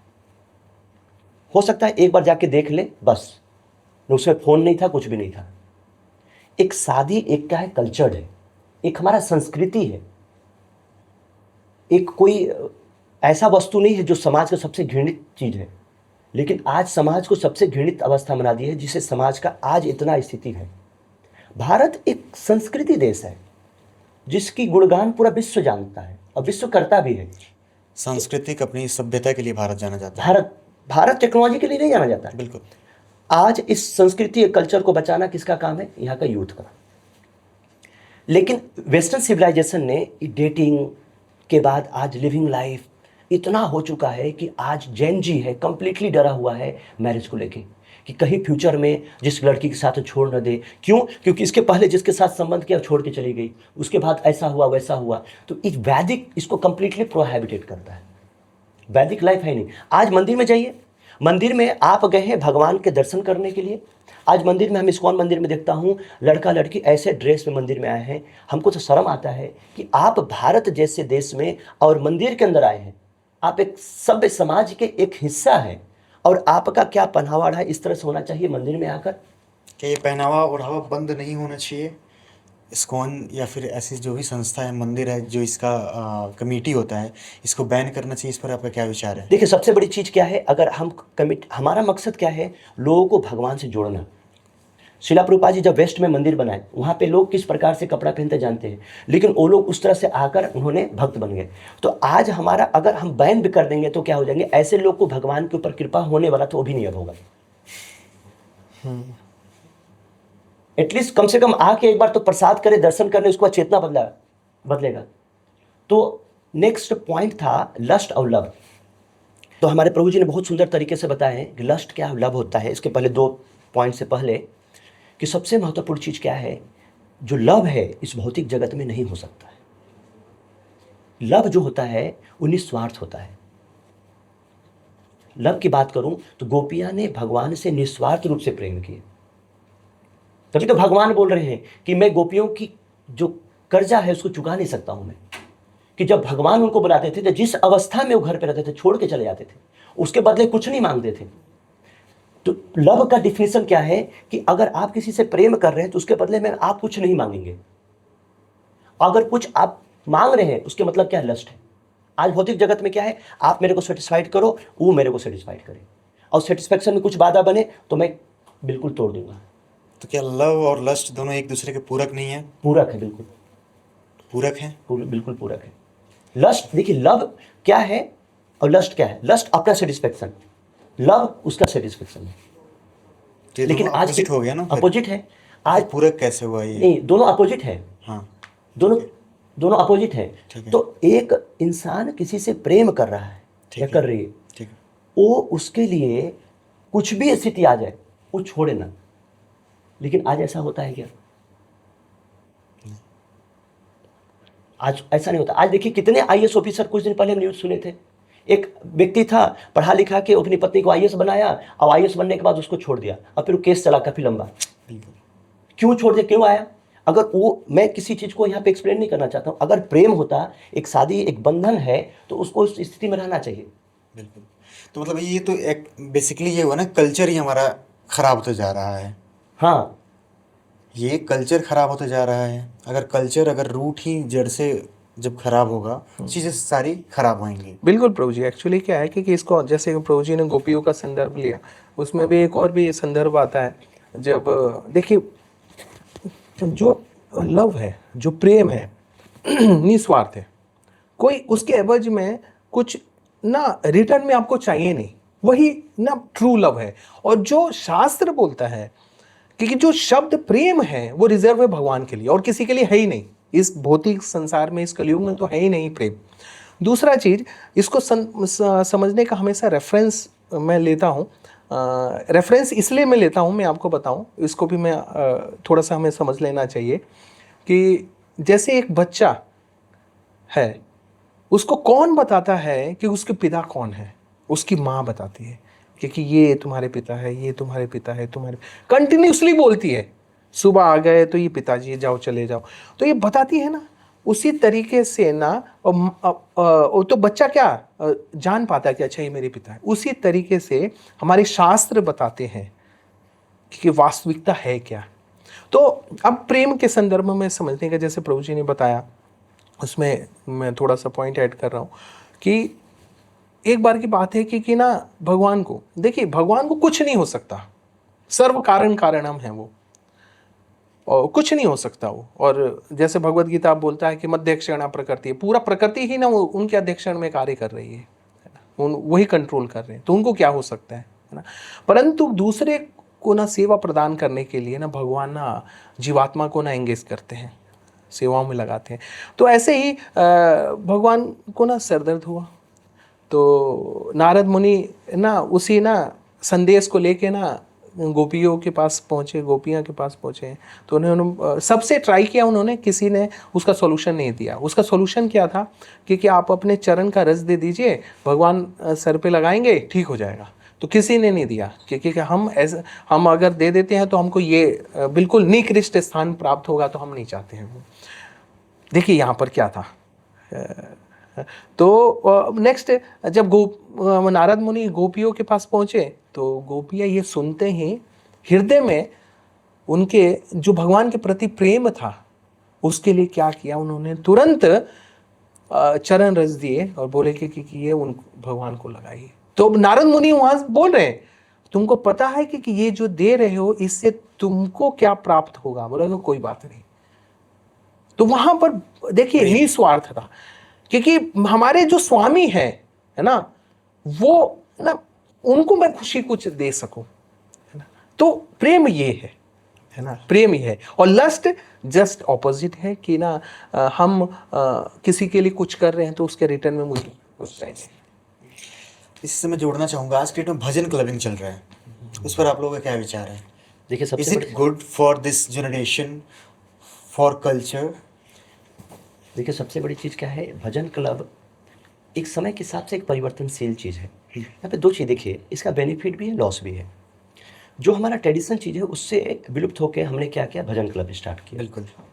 और भजन क्लब बेसिकली क्या है कि आप वेस्टर्न चीज़ को आप कर रहे हो। बिल्कुल।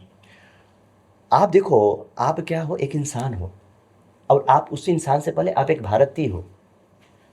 ये सब चीज़ कहाँ पे किया जाने वाला चीज़ है, ये सब वेस्ट में किया जाने वाला है। लेकिन यहाँ से एक चीज़ क्या होता है, लोग कम से कम गंदे काम छोड़ के कम से कम अच्छी चीज़ में कनेक्ट तो हो रहे हैं। नहीं, तो ये भजन क्लबिंग नाम देना, फिर टेम्पल का भी नाम क्लब हो जाएगा। नहीं वो भजन क्लबिंग होगा। नहीं, ये तो गलत है। अगर हम इस दृष्टि से देख रहे हैं कि अगर हम इसको ट्रेडिशनल दृष्टि से देख रहे हैं, एक कोर दृष्टि से देख रहे हैं, तो बिल्कुल गलत है। देखिए हमारे मंदिर के अंदर में क्या है, भारत अपनी सभ्यता के लिए जानता है, ट्रेडिशन के लिए जाना जाता है। यहाँ पर जब भजन क्लबिंग हो जाएगा, फिर भारत का अस्तित्व मिट जाएगा। तो सबसे बड़ी चीज़ क्या है, आज मंदिर में जाइए, आज भी हमारे मंदिर के अंदर में मृदंग बजते हैं, बिल्कुल, हारमोनियम बजते हैं और करताल बजते हैं। हमारे मैक्सिमम टाइम इसी से भगवान को प्रसन्नता किया जाता है। वहाँ पे ड्रम पैड ये सब चीज़ लगाते हैं तो बाहर लगाएंगे, अंदर नहीं लगाएंगे हम, क्योंकि हमारे साक्षात भगवान बैठे हैं। तो उनके लिए हम कौन है, जो हम भगवान ने क्या दिया है। क्योंकि ये सब चीज़ भजन क्लबिंग के सब जो इंस्ट्रूमेंट है रजोगुण है। और भगवान देखिए, भगवान तो शुद्ध है, रजोगुण तमोगुण किसी से कर लेके, लेकिन जो इससे जो इंस्ट्रूमेंट बजते हैं ना, ये इंसान के अंदर और रजोगुण उत्पन्न करता है। एग्जैक्टली। अब कोई मृदंग में कोई डांस करेगा तो उसके अंदर सतोगुण की भावना उत्पन्न होगा, समझ रहे हैं। करताल बजेगा, हारमोनियम बजेगा, सतोगुण की भावना आएगी। और जहाँ पे ड्रम बज रहा है, ये सब चीज़ बज रहे हैं, वहाँ से क्या होगा, इस तरह से। और नाम भी आ गया क्लबिंग, माइंड सेट में है क्लब। बिल्कुल, माइंड आएगा, क्लब में जा रहा है, क्या करेंगे, क्लब में जाके क्या करेंगे, क्लब में जा रहे हैं, आप स्पिरिचुअल जा रहे हैं ना, और वहाँ पे एक लड़का लड़की को लेके क्या कर रहे हैं, डांस करा रहे हैं।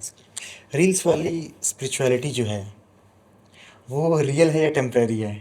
जो लोग रील्स बनाने के लिए टेम्पल्स में जाते हैं, रील्स बनाते हैं, कंटेंट क्रिएट करते हैं, वो क्या है? देखिए सबसे बड़ी चीज़ क्या है, अगर रील्स बना रहे हैं मंदिर में जाके, और जो व्यक्ति कम से कम गंदे चीज़ देख रहा है, एटलीस्ट थोड़ा सा मंदिर का चीज़ देख लेगा, उसके अंदर अच्छे विचार तो आ जाएंगे। और क्या एक नॉन वेजिटेरियन, एक पब्लिक इंटरेस्ट का ये सवाल है, क्या एक नॉन वेजिटेरियन एक भक्त नहीं हो सकता? हाँ बिल्कुल हो सकता है प्रभु जी। जैसे रील्स से ही मैं स्टार्ट करता हूँ, उसमें कुछ ऐड ऑन करना चाह रहा था मैं। एक्चुअली एक इंग्लिश में प्रोवर्ब है बहुत सुंदर, something is better than nothing. कम से कम वो व्यक्ति, हम देखिए हर एक विषय का पक्ष और विपक्ष दोनों होता है, सकारात्मक पक्ष भी होता है, नकारात्मक भी पक्ष होता है। तो यहाँ पे गुण का प्रभाव है। जो ज़्यादा जो सात्विक हैं वो देखिए मोस्टली ना सकारात्मक पक्ष को लेते हैं और नकारात्मक पक्ष को भी सुनते हैं, उसको ऑब्जर्व करते हैं ताकि हम सकारात्मक पक्ष को ज़्यादा एनालाइज कर सकें। तो रील जो आजकल चल रहा है, क्योंकि लोग विजिट करते हैं, रील बनाते हैं। प्रभु जी ने बहुत अच्छा उसमें वो लाइन दिया, ऐड किया कि ना कम से कम वो व्यक्ति लोग जो बैठे हुए हैं और रील खाली देख रहे हैं, उन तक वो चीज़ तो पहुँचे कि हमें भक्ति किस प्रक्रिया से की जा सकती है। जैसे एक रील एक भक्त बनाता है और बताता है कि ना हमें तुलसी आरती कैसे करना है। छोटा सा उदाहरण कि ना मैं आपको बता रहा हूँ, एक बार मैं एक ग्रुप लेके ना वृंदावन जा रहा था और उस ग्रुप के अंदर मैंने जब हम बस में बोर्ड किए और बस जब चल दी तो मैंने उनसे बोला, मैंने उसमें मेरी आदत हमेशा रहती है कि 1 to 1 ना इंटरेक्ट करना, ताकि रिलेशन एक डेवलप होगा और एक दूसरे के बारे में हम जान पाएंगे ताकि इनको भक्ति में आगे हम बढ़ा सके। तो ऐसे मैंने सबसे इंटरेक्ट किया और मैंने फिर पूछा कि आप लोग तुलसी महारानी सबके घर में हैं? बोले कि हाँ है घर में। सभी लोग पूजा करते हैं? बोले कि हाँ करते हैं पूजा। तो अच्छा क्यों करते हैं? नेक्स्ट प्रश्न आया, क्यों करते हैं, क्यों? हाँ, तो एक माता जी ने ना हाथ उठाया और बोला कि प्रभु जी मेरे सासू माँ करती थी, उन्होंने मेरे को बताया था तो मैं कर रही हूँ। तो एक ने बताया कि धन के लिए, है ना। ऐसे ही अलग अलग प्रकार के ना प्रश्न थे, उत्तर थे। तो अब देखिए कोई एग्जैक्टली नहीं है, और है क्यों? क्योंकि तुलसी महारानी भगवान के अत्यंत प्रिय है, वो भक्ति प्रदायिनी है और वो भक्त हैं। तो अगर भक्ति प्रक्रिया में हम देखें तो जैसे हम प्रभुपाद के संदर्भ में एक रिपोर्टर ने पूछा, जब प्रश्न कर रहा था तो प्रभुपाद ने क्या बोला, मैं सेवक हूँ। किसका? सेवक का, सेवक का, सेवक का, सेवक का, सेवक का सेवक। तो तुलसी महारानी भी भगवान की सेविका है। तो जब सेवक का हम सेवा करते हैं तो वो जो फ्लो आ रहा है भक्ति का वो हमें भी प्राप्त हो जाता है। तो इस तरीके से बहुत ज़रूरी है कि ना हमें ना धीरे धीरे जो कार्य हैं हम ना उस संदर्भ में हमारा झुकाव बढ़े, ये है। मतलब नॉन वेजिटेरियन भी धीरे धीरे यस, इसी पे मैं आ रहा था कि जो नॉन वेजिटेरियन है, ऐसा नहीं है ये तो मान लिए कि किसी कारणवश वो संगति के कारणवश जो नॉन वेज का ना सेवन करना स्टार्ट कर दिया था, परंतु उसकी इच्छा जो संगति के कारण ना डेवलप हुई है, चेतना जो पॉजिटिव सकारात्मक तरीके से आगे बढ़ रही है, अगर वो भक्ति का इच्छा जाहिर करता है और वो एलिजिबल है, करे वो भक्ति स्टार्ट करे, किसी भक्ति के सानिध्य में जाए और प्रक्रिया का पालन करे। प्रक्रिया का जब पालन करेगा तो धीरे धीरे जो नॉन वेजिटेरियन है, जो इच्छाएं हैं मांसाहार की, वो धीरे धीरे खत्म होती चली। कई जगह मांसाहारी भोग के रूप में लगाया जाता है, तो क्या वैदिक नहीं है? देखिए मांसाहार भोग के लिए कहाँ लगाया जाता है एग्जैक्टली मैं तो इस पे कुछ कमेंट नहीं दे सकता, परंतु हमारे बंगाल में दुर्गा पूजा होता है, उसमें हाँ, क्योंकि भोग के रूप में मांस चढ़ाया जाता है। हाँ, माँ काली के सामने हाँ, बलि की भी वो है, प्रथा है, हाँ, कल्चर है। देखिए इस पे क्या है कि शास्त्र में इसका अनुमोदन किया गया है, लेकिन शास्त्र में क्यों कहा गया है और किस पर्पज से कहा गया है और कैसे किया गया, इसको भी जानना जरूरी है। ठीक है। देखिए सबसे बड़ी चीज़ क्या है, इस जगत में कई विचारधारा के लोग हैं। जैसे गाड़ी देखें, 2 व्हीलर गाड़ी, एक कंपनी गाड़ी चले तो काफ़ी है, लेकिन इतनी वैरायटी क्यों? क्योंकि कई प्रकार के विचारधारा के लोग हैं। तो इस जगत में कुछ रजोगुणी लोग हैं, कुछ तमोगुणी लोग हैं, कुछ सतोगुणी हैं, लेकिन भगवान के सब हैं अंश। तो भगवान बोले कि चिंता मत कर, तू नॉनवेज खाना चाहते हो, चल ठीक है कोई दिक्कत नहीं, तुम क्या कर, इसको तू ना सेक्रीफाइस कर किसके, माँ दुर्गा के सामने, और तू जिसको सेक्रीफाइस करेगा ना, इसको तू नेक्स्ट लाइफ इंसान का देना, तू या इवॉल्व करना इसका लाइफ। अगर तुम जिसको दे रहे हो ना, उसको अगला जीवन ह्यूमन का मिलना चाहिए, इवॉल्व होना चाहिए। तो पहले के लोग क्या था, अगर मैं 10वीं शताब्दी की बात करूं, उस समय ये बहुत तेज चला था, ठीक है। गौतम बुद्ध जी के आने से पहले। गौतम बुद्ध जी आए तो उसको बहुत ही किए, उसकी बहुत बड़ी हिस्ट्री है। तो अब क्या है कि उसमें था कि आप उनके ऊपर बलि कर रहे हैं, चढ़ा रहे हैं, लेकिन आप जिसके ऊपर हत्या कर रहे हैं उसको एक नया जीवन दे रहे हैं। लेकिन आज का ऐसा स्थिति है क्या? आप जिसको मार रहे हैं, क्या उसको नेक्स्ट लाइफ में कुछ आपको ह्यूमन लाइफ मिल रहा है क्या? नहीं मिल रहा है। जो मारने वाला व्यक्ति उसको खुद पता नहीं है क्यों मार रहा है, क्योंकि आज इसका क्या प्रोपेगेंडा बन गया है।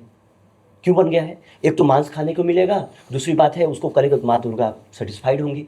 माँ दुर्गा तब सेटिस्फाइड होंगी जब माँ दुर्गा की प्रसन्नता के लिए इसको इवॉल्व किया जाएगा, इसकी चेतना को, इसकी ह्यूमन लाइफ को। Okay, this is the reason. That is the reason. लेकिन आज नहीं हो रहा है ये चीज़। अच्छा, एक और पब्लिक इंटरेस्ट का क्वेश्चन है कि आप स्पिरिचुअल होने के लिए, क्या धार्मिक होने के लिए मंदिर जाना ज़रूरी है? देखिए सबसे बड़ी चीज़ क्या है, अगर हमें दारू पीना है ना, दारू पीने वाले के साथ बैठना होगा। मानते हैं कि नहीं मानते? बिल्कुल। अगर हमें पढ़ाई करना है ना, तो पढ़ने वाले के बीच में रहेंगे तब इंस्पिरेशन मिलती है। तो सबसे बड़ी चीज़ का इंस्पिरेशन के लिए मंदिर क्या है? आज इस्कॉन के जो मंदिर है वो मंदिर नहीं है, वो शिक्षा केंद्र है। क्योंकि आज देखिए सनातन धर्म के जितने मंदिर है, धीरे धीरे वहाँ पे कितने लोग जाते हैं। मंदिर खुले, भगवान खड़े हैं, भगवान जी का ड्रेस ही चेंज नहीं हो रहा है। लेकिन आज जाइए इस्कॉन मंदिर के अंदर जाइए, आप डेली जाएंगे, डेली भगवान का वस्त्र चेंज हो रहा है। कम से कम 7 से 8 बार भगवान का भोग लग रहा है। हम भगवान को भगवान की तरह ट्रीट करते हैं। तो हम जिस भावना से भगवान को दर्शन कर रहे हैं, और कोई व्यक्ति मंदिर चला जाए, एक बार आप विश्वास नहीं मानेंगे, कई लोग तो शिला प्रभुपाद जी को देख के मान गए कि कोई व्यक्ति बैठा हुआ है, कि प्रभुपाद जी जिस सिचुएशन बैठते हैं लगता है कोई व्यक्ति बैठा है। और जिस प्रकार से मैं आपको बता रहा हूँ, वृंदावन में कई भक्त गए हैं, केवल राधा श्याम सुंदर जी का दर्शन करने से उनके आंख से आंसू आने लगा। बिल्कुल, अभी क्या, इसको तो मैंने अनुभव किया है। तो ये कैसे आप सोच के देख सकते हैं, साक्षात भगवान है। बिल्कुल। तो मंदिर जरूरी है आना। तो इसमें एक और चीज़ ऐड करूँगा प्रभु जी, जैसे एक पेशेंट है, उसका इलाज कहाँ होगा? हॉस्पिटल में। हॉस्पिटल जाएगा जब भी इलाज होगा ना। स्पिरिचुअल है कोई व्यक्ति, स्पिरिचुअल है, उसी तरीके से जैसे आपके पीछे जो लाइट जल रही है, उसके अंदर बल्ब लगा हुआ है, वो एक वायर से कनेक्ट है, और वो वायर पीछे पावर हाउस से कनेक्ट है। इसके अंदर बल्ब के अंदर वो पावर है कि इल्यूमिनेट कर सकता है, वो उजाला दे सकता है। जब तक पीछे से वो हम इलेक्ट्रिसिटी, वो पावर नहीं देंगे तो इल्यूमिनेट नहीं करेगा। उसी तरीके से एक व्यक्ति को मंदिर जाना चाहिए, भक्तों का संग प्राप्त करना चाहिए, भगवान का दर्शन करना चाहिए, वहाँ का प्रसाद पाना चाहिए। और प्रभु जी ने बहुत अच्छा ये पॉइंट बोला, हम बोलते तो हैं हम सनातन हैं, है ना, और सनातन धर्म का ना पालन कर रहे हैं, और उसके लिए जोश जोश में आके हर जगह ना मंदिर हम खोल देते हैं, विग्रह की स्थापना हो जाती है। पर वो विग्रह की स्थापना जिस दिन हुई, उसके बाद कब उनका ना ड्रेस चेंज किया गया, फैक्ट। भोग में वो इलायची दाना और मिश्री के और ना नारियल के अलावा कुछ और लगा कि नहीं लगा, वो याद नहीं है। तो मंदिर, हमारा जो इस्कॉन मंदिर है, सिर्फ मंदिर ही नहीं, वो इस प्रकार का केंद्र है। बाकी जैसे आप संस्थाओं में आप देखेंगे, बाकी संप्रदाय के अंदर देखेंगे, उनके फेलियर होने का कारण क्या है? उनके फेलियर होने का कारण है एजुकेशन प्रणाली। और जो गौड़िया वैष्णव संप्रदाय के अंदर हमारे जो इस्कॉन मंदिर है, इसका सक्सेस होने का कारण क्या है? एजुकेशनल प्रणाली। बिल्कुल। जो शिक्षा प्रणाली है ना, हमारा जो गौड़िया वैष्णव संप्रदाय में जो इस्कॉन है, बहुत स्ट्रांग है कि जनरेशन टू जनरेशन। आज भी देखिए इस्कॉन में जो भगवत गीता डिस्ट्रीब्यूट की जाती है, उसमें लिखा हुआ है Bhagavad Gita as it is, Bhagavad Gita यथारूप। जो भगवान कृष्ण ने अर्जुन को बोला था, वही भगवत गीता आज भी आपके समक्ष है, और भक्त के गाइडेंस में वो अपना प्रैक्टिस करके आप भक्ति के चरम सीमा तक पहुंच सकते हैं। तो बहुत जरूरी है ये। तो क्या किसी अदर रिलीजन का व्यक्ति भी कृष्ण भक्त हो सकता है? बिल्कुल, बिना अपना रिलीजन चेंज किए? बिल्कुल हो सकता है। बिल्कुल हो सकता क्योंकि मैंने काफ़ी सारे वो सुने हैं, एक बहुत बड़े वो हुए थे जिन्होंने, एक मस्जिद भी है दिल्ली में ही, जिसमें वसंत पंचमी के दिन राधा कृष्ण की वो गाए जाते हैं। प्रभु जी एक बहुत कव्वाली छोटा टाइप एग्जांपल, में। हाँ अभी मैं आज ही सुबह देख रहा था फेसबुक पे एक पोस्ट आया था, शायद रसिक खान थे वो, एक ना रसिक खान है उनकी ना वहाँ पे वृंदावन में एक जगह समाधि का ना फोटो था वो, तो वो बहुत बड़े भगवान के भक्त हुए, अच्छा। बहुत बड़े भगवान के भक्त हुए। तो कहा जाता है कि रिलीजन एक्चुअली जो भक्ति है ना हृदय की बात है और चेतना की बात है ना। तो भगवान अनुभूति के 3 स्टेजेस है, ब्रह्म, परमात्मा और भगवान अनुभूति। तो बाकी रिलीजन आप देखेंगे तो भगवान की ब्रह्म अनुभूति के स्टेज पे ना कार्य कर रहे हैं। जैसे मैं नाम नहीं लूँगा, जैसे कुछ धर्म हैं जो टोपी पहनते हैं, तो उनको आप देखेंगे वो भगवान के ना ब्रह्म अनुभूति के ना प्रार्थनाएं करते हैं या प्रैक्टिस कर रहे हैं, जहाँ पर भगवान कोई विग्रह रूप में नहीं है, निराकार रूप में है, और भगवान को प्रेयर करते हैं। वो 5 टाइम 8 टाइम वो प्रेयर करते हैं। हम लोग भी मंदिर में प्रेयर करते हैं। प्रेयर क्या है? भगवान से आदान प्रदान, भगवान का गुणगान है। तो हम सुबह मंगला आरती में प्रेयर करते हैं, आरती जो कर रहे हैं है ना, फिर दर्शन आरती में हम प्रेयर करते हैं, गुरु पूजा हम करते हैं, फिर आपका दोपहर में जो हमारा राजभोग आरती है, फिर संध्या में एक और 4:30 बजे की आरती है, फिर संध्या आरती है, फिर आपका ना शयन आरती है। हम ये सब प्रेयर ही तो कर रहे हैं, तो वो भी प्रेयर कर रहे हैं। तो ऐसा नहीं है कि अदर रिलीजन वाला कृष्ण भक्ति नहीं कर सकता, कर सकता है। ये चेतना की बात है, ये हृदय की बात है। भगवान को वो निराकार रूप में पूज रहा है, परंतु उसकी अनुभूति जब बढ़ती है तो भगवान अनुभूति के रूप में भी ना, साकार रूप में भी ना उसकी पूजा करने लगता है। तो ब्रह्म संहिता में जो पहला श्लोक है, ब्रह्मा जी बोले, ईश्वर परम कृष्ण सच्चिदानंद विग्रह अनादिरादिर गोविंद सर्व कारण। भगवान के जो स्वरूप है सच्चिदानंद है। तो उस अनुभूति के स्थिति के अंदर जब ना भक्तों का संग प्राप्त कर कर जब आता है वही व्यक्ति, तो वो क्यों नहीं करेगा। अच्छा, आखिरी के 2 प्रश्न की, धर्म और अंधविश्वास में क्या अंतर है? देखिए सबसे बड़ी जो धर्म क्या है, जो भगवान के द्वारा बोला गया है वो धर्म है, और अंधविश्वास क्या है, जो हम अपने आप से मान रहे हैं वो अंधविश्वास। अच्छा, और अध्यात्म और धर्म में फिर क्या अंतर होता है? धर्म क्या है? धर्म इस समाज की नीति को प्रस्तुत करता है। जैसे बताया कि धर्म के 4 पिलर होते हैं। श्रीमद् भागवतम में के पहले स्कंद के 17वें अध्याय के 24वें श्लोक में जब राजा परीक्षित की प्रसंग आता है तो उसमें आता है धर्म के 4 पिलर हैं, श्रीमद् भागवतम में आता है। तो अब क्या है, धर्म क्या है? ये मानव समाज को एक सिविलाइज बनाने के लिए एक प्रक्रिया है कि मानव समाज, जैसे गवर्नमेंट का रूल्स रेगुलेशन होता है, कैसे रूल्स रेगुलेशन सरकार के चलेंगे, संविधान के क्या रूल्स रेगुलेशन होंगे, उसी प्रकार से धर्म है। मनुष्य का धर्म क्या है, जानवर का धर्म क्या है, मनुष्य इस लेवल पे तो उसका धर्म क्या होना चाहिए, अगर मनुष्य एक राजा बन जाता है उसका धर्म क्या होना चाहिए, एक टीचर का धर्म क्या है, एक पत्नी का धर्म क्या है, पति का धर्म क्या है। इसलिए भगवान जब राय उनको बोला, राजा भगवान को पुरुषोत्तम बोला गया। लीला पुरुषोत्तम भगवान कृष्ण हुए, मर्यादा पुरुषोत्तम को भगवान राम हुए, कि एक मर्यादा, एक नियम क्या होना चाहिए, तो वो धर्म शास्त्र है। उसके अलग अलग नीति है, विदुर नीति। पतली डोर होती है एक धर्म और अंधविश्वास के बीच में। हाँ बिल्कुल बिल्कुल, जो हमेशा टूटती रहती है, हमेशा टूटती रहती है। लेकिन जो व्यक्ति शास्त्र को पढ़ रहे हैं वही क्या जान सकते हैं, धर्म की बात को समझ सकते हैं। अध्यात्म क्या है? धर्म से ऊपर उठता है अध्यात्म। जब व्यक्ति धर्म से ऊपर उठ गया, अध्यात्म, अध्यात्म मतलब क्या है, अब वो नियम कानून से ऊपर उठ गया, मतलब भगवान के सिद्धांत को पालन कर रहा है। और भगवान का सिद्धांत क्या है? धर्म से ऊपर है। इसलिए भगवान अर्जुन को बोले कि देखिए, अगर मैं बात कर रहा हूं मारने की, तो एक प्रकार से कहेगा कि कोई व्यक्ति कैसे किसी को उकसा सकता है मारने के लिए इतने लोगों को। देखा जाए तो कई लोग तो बोलते हैं कि भगवान कृष्ण ने किस प्रकार से अर्जुन को इतना इंस्पायर किए, तो भगवान कैसे हो सकते हैं? क्योंकि धर्म की दृष्टि से देख रहे हैं, ये तो आध्यात्म की दृष्टि से देखना पड़ेगा कि उनका भला कैसे भगवान कराना चाह रहे थे इतने लोगों का। क्योंकि इतने लोग जो मारे गए सब भगवान के धाम गए, क्योंकि सब भगवान के सामने शरीर छोड़े थे। भीष्म पितामह की यही लास्ट में इच्छा था कि प्रभु मैं शरीर छोड़ूं किसके सामने? आपके समक्ष। तो भगवान कृष्ण ने अर्जुन के माध्यम से इतने लोगों का उद्धार कर दिया। कैसे? ये आध्यात्मिक वजह से।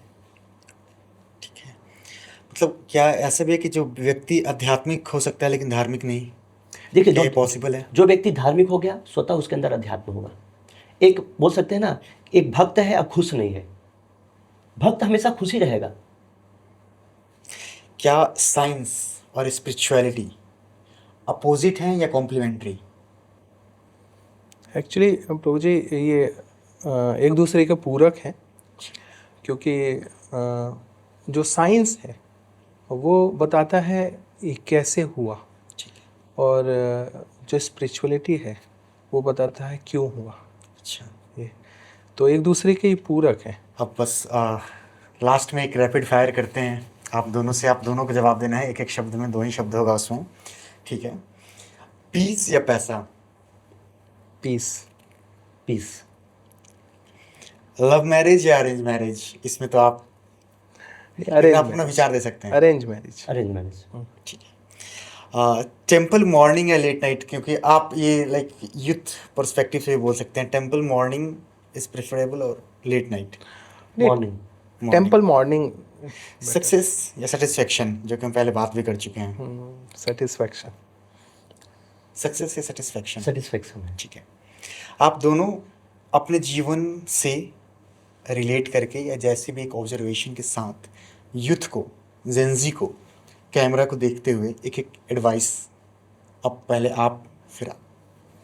मैं आज की यूथ को यही मैसेज देना चाहता हूँ कि आप एक भारत के नागरिक हैं, और मैं हो सकता है मैं इस्कॉन से हूँ, लेकिन मैं आज भारत माँ के घर में जन्म लिया हूँ। उस विचारधारा से मैं आप लोग को कुछ बोलने जा रहा हूँ कि आप एक बार जो 3 लोग फांसी पे चढ़े थे उनके बारे में सोचिए। आप उन्होंने किस प्रकार से हमारे देश को बचाने के लिए फांसी पे चढ़ गए, और इसीलिए चढ़े थे कि हमारा देश एक दिन क्या रहेगा, पूरी संस्कृति और समृद्धि से परिपूर्ण होगा।